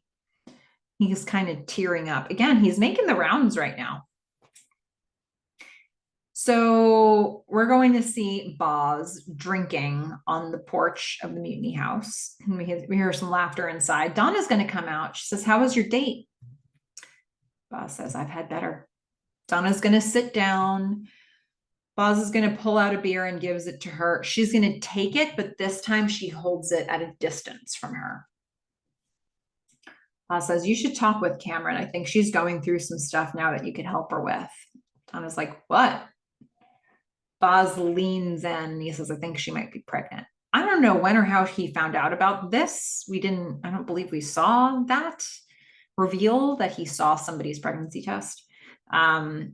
But that's what he was thinking when Cam unloaded on him in the previous scenes, I guess. Donna stares at him and she's like, why do you think that? Boz says, well, I found a pregnancy kit in the trash out back. Donna says, Yeah, no, wasn't Cameron's. Boz takes that in and he's like, congratulations. Donna says, thanks. Does not look happy about it, but he's now actually the first person who knows outside of Donna. All right, so now we're going to get a close up of the TV in the Mutiny House. It's playing the Terminator, and I really like the scene they picked for this. So on the one hand, it's a very cute scene because all of the guys are crowded around the TV watching it together. It was felt really, I don't know, really comfortable, like a really nice atmosphere. Bodie, like we get to a big speech, and Bodie's so excited about it that he gets up really close to the screen and mouths the words and blocks the screen from everybody else, and people are throwing popcorn at him. And it's just, I don't know, it's a fun vibe. But here's the speech they pulled. So, well, first, before it's a speech, cyborgs don't feel pain, but I do. I don't do that again. Listen, let's see. The Terminator is out there. He says it can't be bargained with. It can't be reasoned with. It doesn't feel pity or remorse or fear, and it absolutely will not stop ever until you are dead. And all the guys cheer. I mean, talk about this being like Joe for Cameron. Like, I mean, I don't know, maybe that's too much, but I think, you know, it's like, this guy just keeps coming back. You can't kill him. You can't get rid of him. You can't, he just keeps coming from every angle. And, you know, for this to be playing at the Mutiny House, even though Cam, you know, it just feels really symbolic. And the thing is, Cam is actually watching this from the other room. She's standing. It's got to be resonating on a different level for her. So Tom is going to get up to go. He's going to announce, I have a date. Cam looks like very sharply at him because I don't think that this was something they had discussed. And he says, and not in a community room, but with an actual living, breathing woman. They all go, ooh. And Tom is going to start leaving. He looks at Cam. She says fairly coldly, like, have fun. And he leaves. More on that in a minute. So we're now going to cut to Sarah, who's looking out the window in her and Joe's apartment. Joe's going to come in shirtless. We're going to change the view. So we're seeing Sarah from behind looking at the windows, like through the blinds, which is sort of the way we've seen Joe wake up in the mornings, season 1. But now we're seeing Sarah in this posture, not in her underwear, but so Joe's going to come in. He hands her the prenup. He says, turn to the last page. She says, why? She takes it. It's signed by him. Joe says, the only thing I am after is you. I guess there's an assumption that Sarah heard Cam say the target, that her dad is the target. If I take that line at face value anyway. Sarah stands, you know, her arms are folded. Not good body language for this conversation. She says, I think we need to slow things down. His mouth drops open a bit. She says, it's all just going too fast. I need some room to figure it out. Joe says, is this about Cameron? Sarah says, no, it's about you. And maybe it's about me too. I don't know. I need some time. Joe's like, time? What does that mean? She says, I'm going back to Austin. Joe says, for how long? She says, I don't know. I'm sorry. Joe is tearing up. She leaves and we're going to see his reflection through a mirror. Again, sometimes when you see a couple interacting through a mirror, it's not great. But speaking of which, let's go back to Cam's bedroom. She walks into her bedroom. Her room is a mess. She destroyed it. She trashed it. She lifts up her dresser, the entire dresser. She flipped over her dresser. She lifts the dresser. Then she grabs one of the drawers and she starts to put the drawer back in, but it's not easy. And she gets frustrated and then she smashes it and throws it down. We're going to get a little bit of a Dutch angle, slight one. And she is crying. She's standing next to a mirror. We're going to hear a knocking sound. Tom comes in through the window, because all of this was apparently a ruse. You know, he was all just making an excuse so he could come back in and spend the night with Cam. And so as he's climbing through the window, he's saying, this is how it should start. You should have to crawl through a ventilation shaft or something. But I think they bought it. He gets all the way into the room and then he sees her face. She is crying. And then he looks at the room, which he hasn't been inside the room yet since she started trashing it. And it's a mess. And he's like, what's wrong? And we see his reflection in the mirror looking at her. We see her crying. I've got to ask, somebody please freeze the frame on the mirror, because there is like, like those photo booth photos where you get the little strip of photos. It looks like two people pictured in the photo, and I have no idea who these people are. Who are the people that are pinned up to her mirror? Please, somebody tell me. Okay. She's going to sniffle. She's sort of making it like, I don't want to talk about it. Nothing's wrong. She sniffles. She says nothing. He comes over a little bit slowly, a little piece at a time. He picks up the drawer. He puts it on the bed. He walks over slowly, slowly, slowly. He gets up close to her. She looks like a little wounded bird just up against the wall. When he gets close enough, she leans in and he hugs her. And they are off to the side of the frame.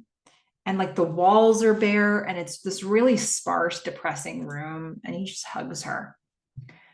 That's where the scene ends. And I just want to reflect a little bit on Tom here and Cam. First of all, I've said before that like, for me, Tom is just like always Cam a season earlier.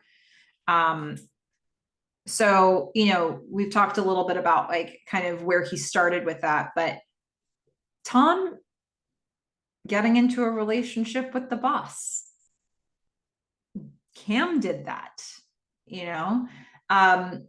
one thing that, so I think the parallels are continuing for me here, and they're also in a working dynamic. They're in a collaborative dynamic, which is to some degree what Cam had with Joe at Cardiff Electric initially. So all of this is, we're continuing to see these levels with them. I will say, like, gosh, Tom, like if Joe being around Cam strikes fear and anger into my heart because of all these manipulative things he's doing, here's Tom once again picking up her drawer, giving her a hug, being attentive, paying attention to specifically her. I mean, Tom feels like a much healthier option here. I mean, not that Joe's really an option right now, but like, I'm glad that the show presented Tom to us, because I would much rather see Tom and Cam be together. Having said that, I mean, is Cam presenting some red flags for Tom? Probably, like she's got a lot of anxiety she's dealing with. He's, kind of rescued her a couple times from a panic attack, from this wounded bird moment that she is having here. He's slightly having to handle her with kid gloves at times. Now, granted, I know that they have like kind of a nice working relationship that's happening and they have a fun banter with each other. But I would be a little concerned for Tom about some of the stuff he's seeing from Cam. But for her, I think he's being great. All right, so that's this episode. Now the music, a few things that we can point out here. We've got the song IOU by Freeze with 3 E's from 1983. This is the song we heard with Gordon at the nightclub. Then there's a song that was sort of in a whole montage situation. It was called Where Are You? It's featuring Jono McCleary by Portico. It was from 2015, actually, and it's sort of a synth-sounding song that was in the background while we saw, like Joe was sitting after having a conversation with Sarah. We saw Tom sort of the cordial greeting between Tom and Cam. Donna was getting sick and Gordon was in a daze, and that song was underpinning all of it. There's, of course, the Super Mario Brothers theme song by Koji Kondo from 1985. which we just heard a little bit of that as Susan and Gordon were going to have a talk. And then I did see credited one other song that I wanted to mention. I didn't specifically note this myself when I was watching it, but it was something called Mud Song by Loco Gringos from 2006. And that was Cameron after she saw Joe. Now, my favorite quotes.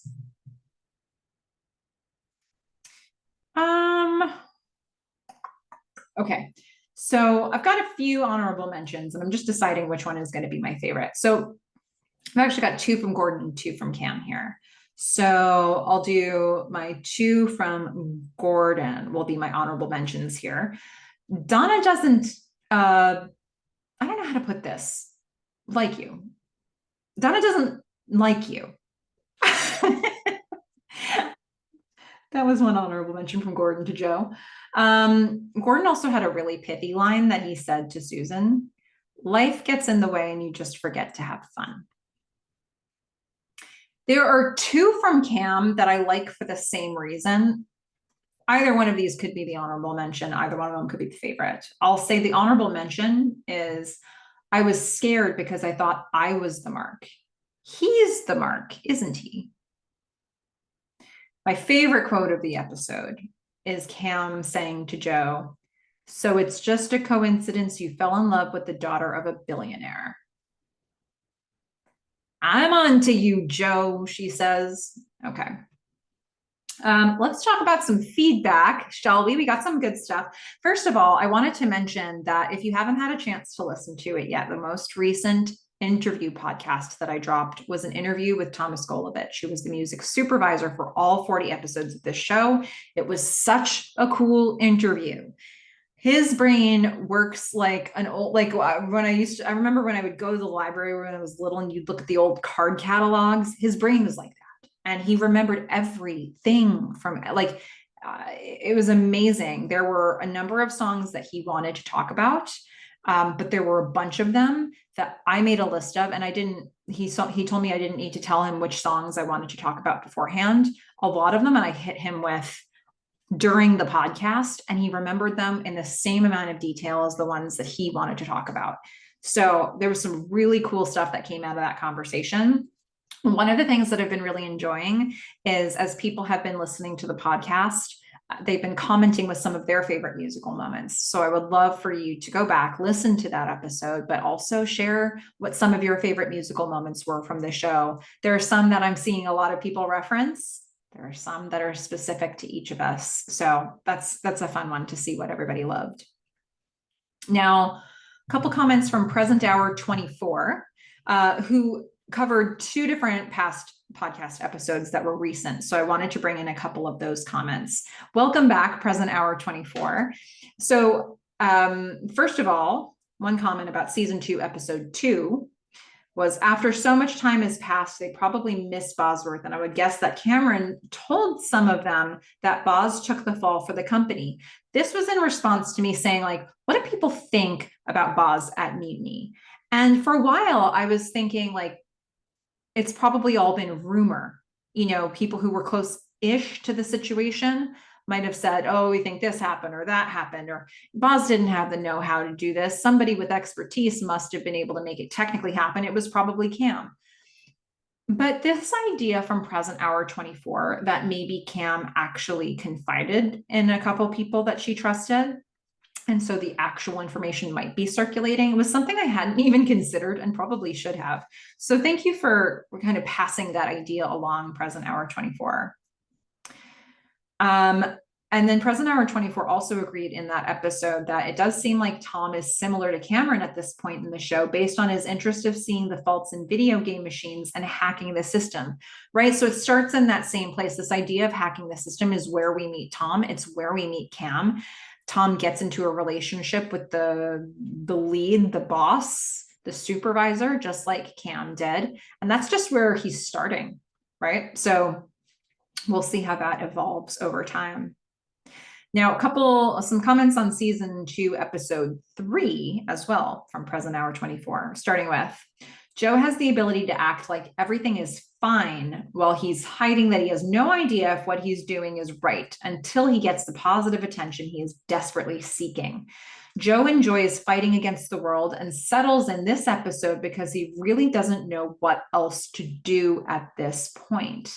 And I think this is in reference to the idea that he ultimately takes a job in the basement level. Like he's taking, I guess, a more supervisory role, but he does settle for that. And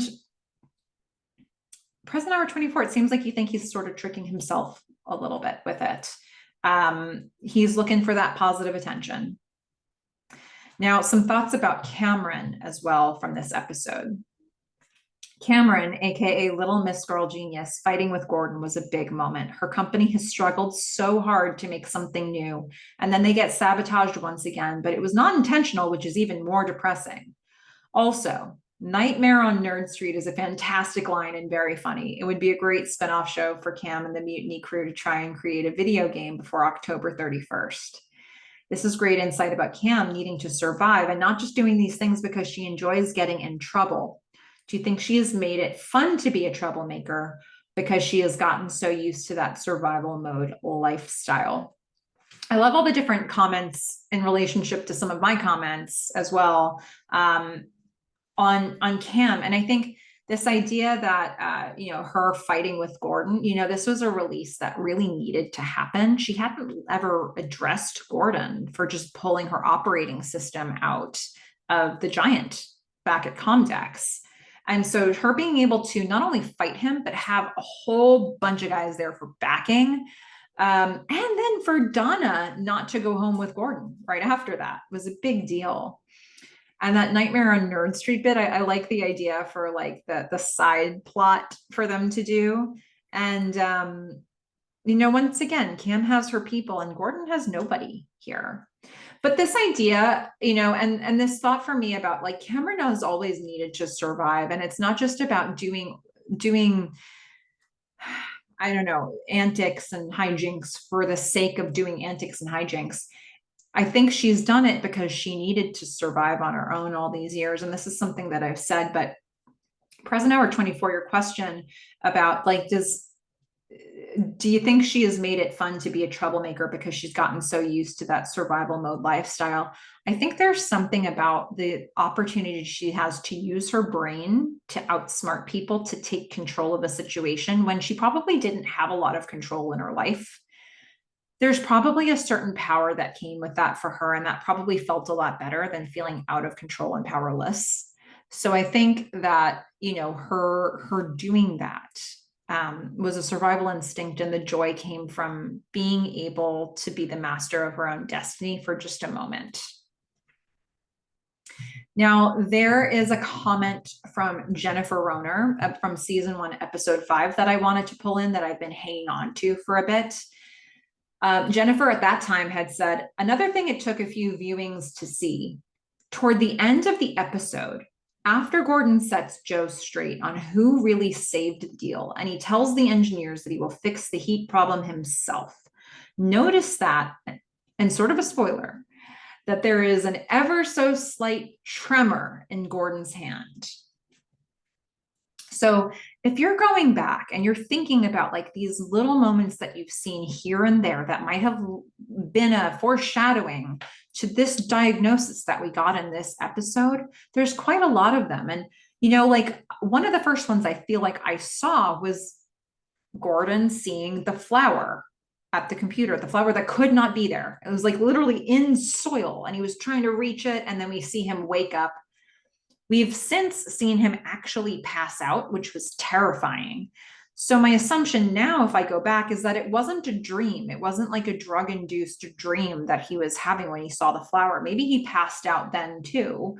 I don't know. Or maybe it was a dream and he was like, but it puts all of this in different context. And Jennifer was able to go back as far as episode 5 and spot a tremor in Gordon's hand. And that's important because we've also, the doctor even mentioned like his hand strength, the symmetrical lack of hand strength. And that's something he couldn't open the cans of Jolt before. So all of this is something we're seeing, a lot of. And, I really liked that Jennifer was able to spot that one way back when. So, of course, you've been waiting. We have to hear what Evan the Stray thinks. All right. Previous episode, if we talk about just one thing that I wanted to point out from season 2, episode 4, the last episode, Evan says, your discussion of Gordon and Joe getting involved with mutiny without being asked, and they should just leave Cameron alone, made me think of the old adage, the road to hell is paved with good intentions. The adage's concept, though worded differently, is generally attributed to Cistercian abbot Saint Bernard of Clairvaux from 1090 to 1153. It's interesting context for that. I won't continue to rant about that right now, but I like the context for that, Evan. Thank you very much. Okay, from this episode, here are Evan's thoughts. Okay, so on the opening scene, is Sarah referring to both the physical location and the energetic side of Joe? So to contextualize this, in the opening of this episode, they've just had sex. Sarah says, I found something I like about this city. You're in it. But it is this really interesting thing. Like, he's there in body, but he's not really there with her. Like, even in that scene, he's not responding to her. He's not, when she's making complimentary statements to him and saying, I love you, like, he's not responding to these things. He's barely even, like, you could, if you watched this scene and you somehow removed Sarah from it, you wouldn't even have, there would be like no difference in how we see Joe in this scene. So I think this idea that he's there in body, but his energy is not with her, I think is an interesting point. Okay, so Evan has this really interesting observation. Jesus is the light is written on the lamp to Boz's right when he and Cam are discussing Joe in the kitchen. Just curious about the why behind the selection.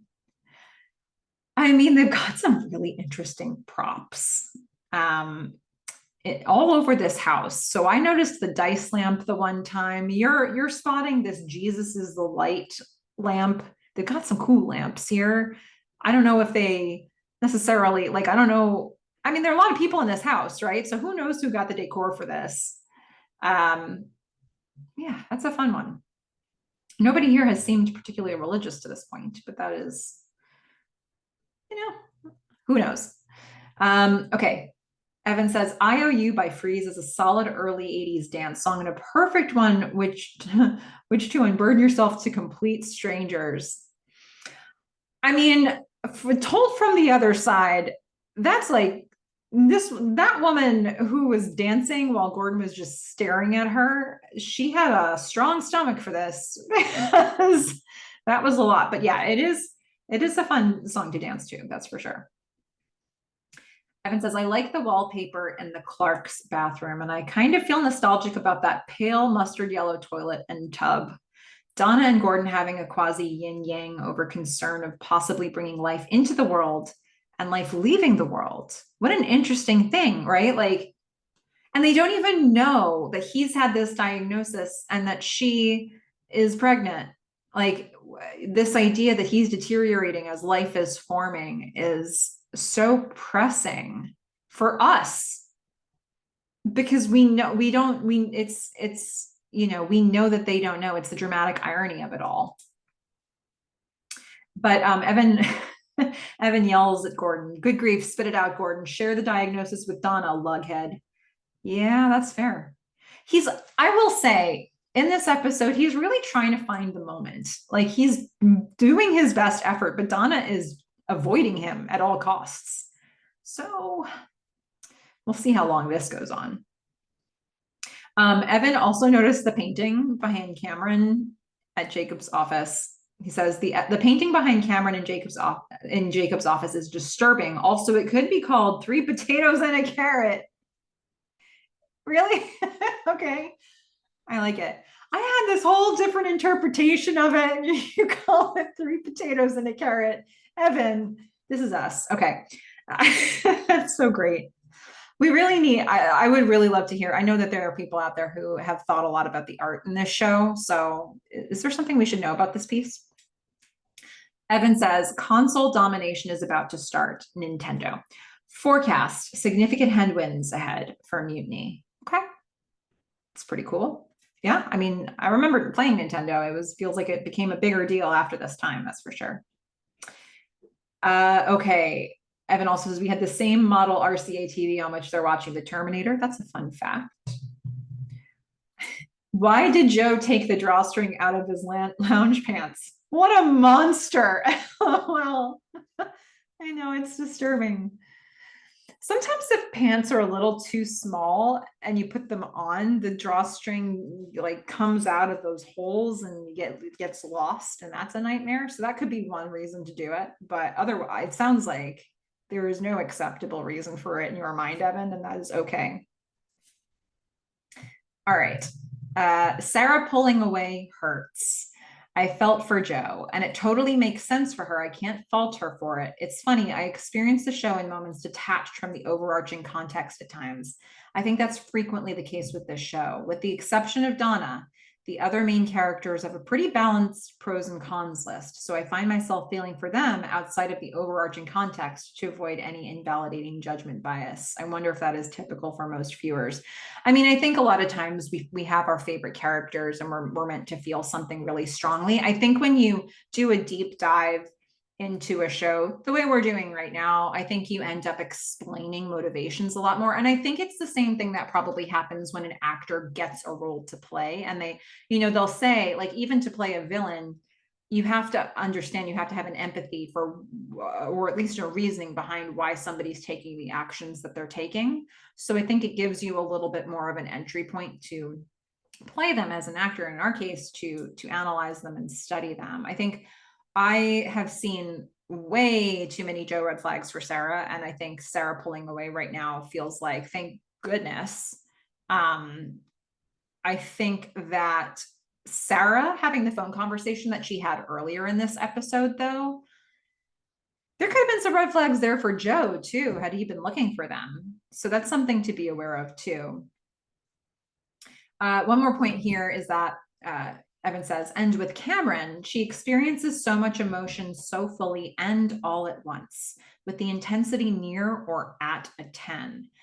I'm not yet seeing her search for a way to multiply it by 0.5 from an internal solution versus an external solution. I expect her to continue to be exasperated with expectations of others, abiding and complying with her instructions. I think it's a really good point that you brought up here, Evan. And I feel like, although her emotions are coming from a place where, frankly, I would be upset at a lot of the things that she's upset with in this episode, maybe even more so. And I'd be like, get out of my face, people. I think that Cameron is young, and I don't know if she certainly had an opportunity to experience a lot of things in life, but I don't know if in the years that she has had up until this point, she's ever been introduced to any tools to help her with the anxiety that she feels, or with the fact that she feels emotion big. She's a sensitive person. She feels things in a big way. She's and she gets panic attacks. And who out there has ever been able to say, here are some options for you to deal with this stuff? She's found ways to deal with this stuff that feel like they work for her, going up to Ruth's to take a deeper breath, things like that. But there are probably some techniques that if she could just get her hands on them, they could really help her. Breathing techniques, ways to reduce her panic attacks, talking to somebody, talking to a therapist. I don't know if there are meds that would help for her, but she's never been introduced to that stuff. It seems like, who would do it? And I do think that she would benefit a lot from having a couple tools in her tool belt, that hopefully somewhere along the way, somebody will help get her to those. I don't think it's just about having more life experiences. I think it's about finding the tools that will help you deal with the life experiences you're having. There just hasn't been that person who's had that awareness to this point to be able to introduce her to that stuff. I hope she finds it. Okay, so quotes in chronological order, and there have been so many cool quotes from this episode, and I think Evan and I have a lot of different ones.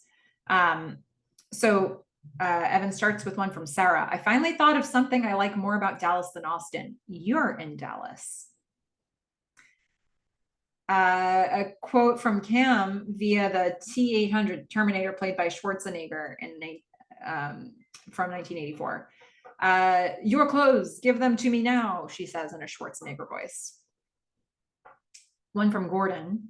You can, but you're not going to, because we had a deal, right, Joe? And you're going to honor that agreement because you're not the reptilian son of a bitch that everyone says you are. You're a changed man. I almost had that one as a quote. And then I was like, I've got too many honorable mentions.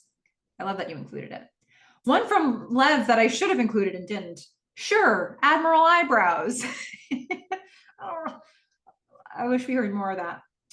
A quote from Jacob. You strike me as the kind of guy that isn't ever satisfied. You aren't happy, and I can turn that into money. Jacob. Red flags for Sarah, huh? Okay, Boz says, from a strictly commercial standpoint, pulling your operating system was the right move. Oof, what a good pick for a quote. The fact that Cam does not fly off the handle at this is so amazing to me, but it is some tough love. The Clark children say, Nintendo! That's a quotable quote, isn't it? Here's one from Gordon. I'm fun.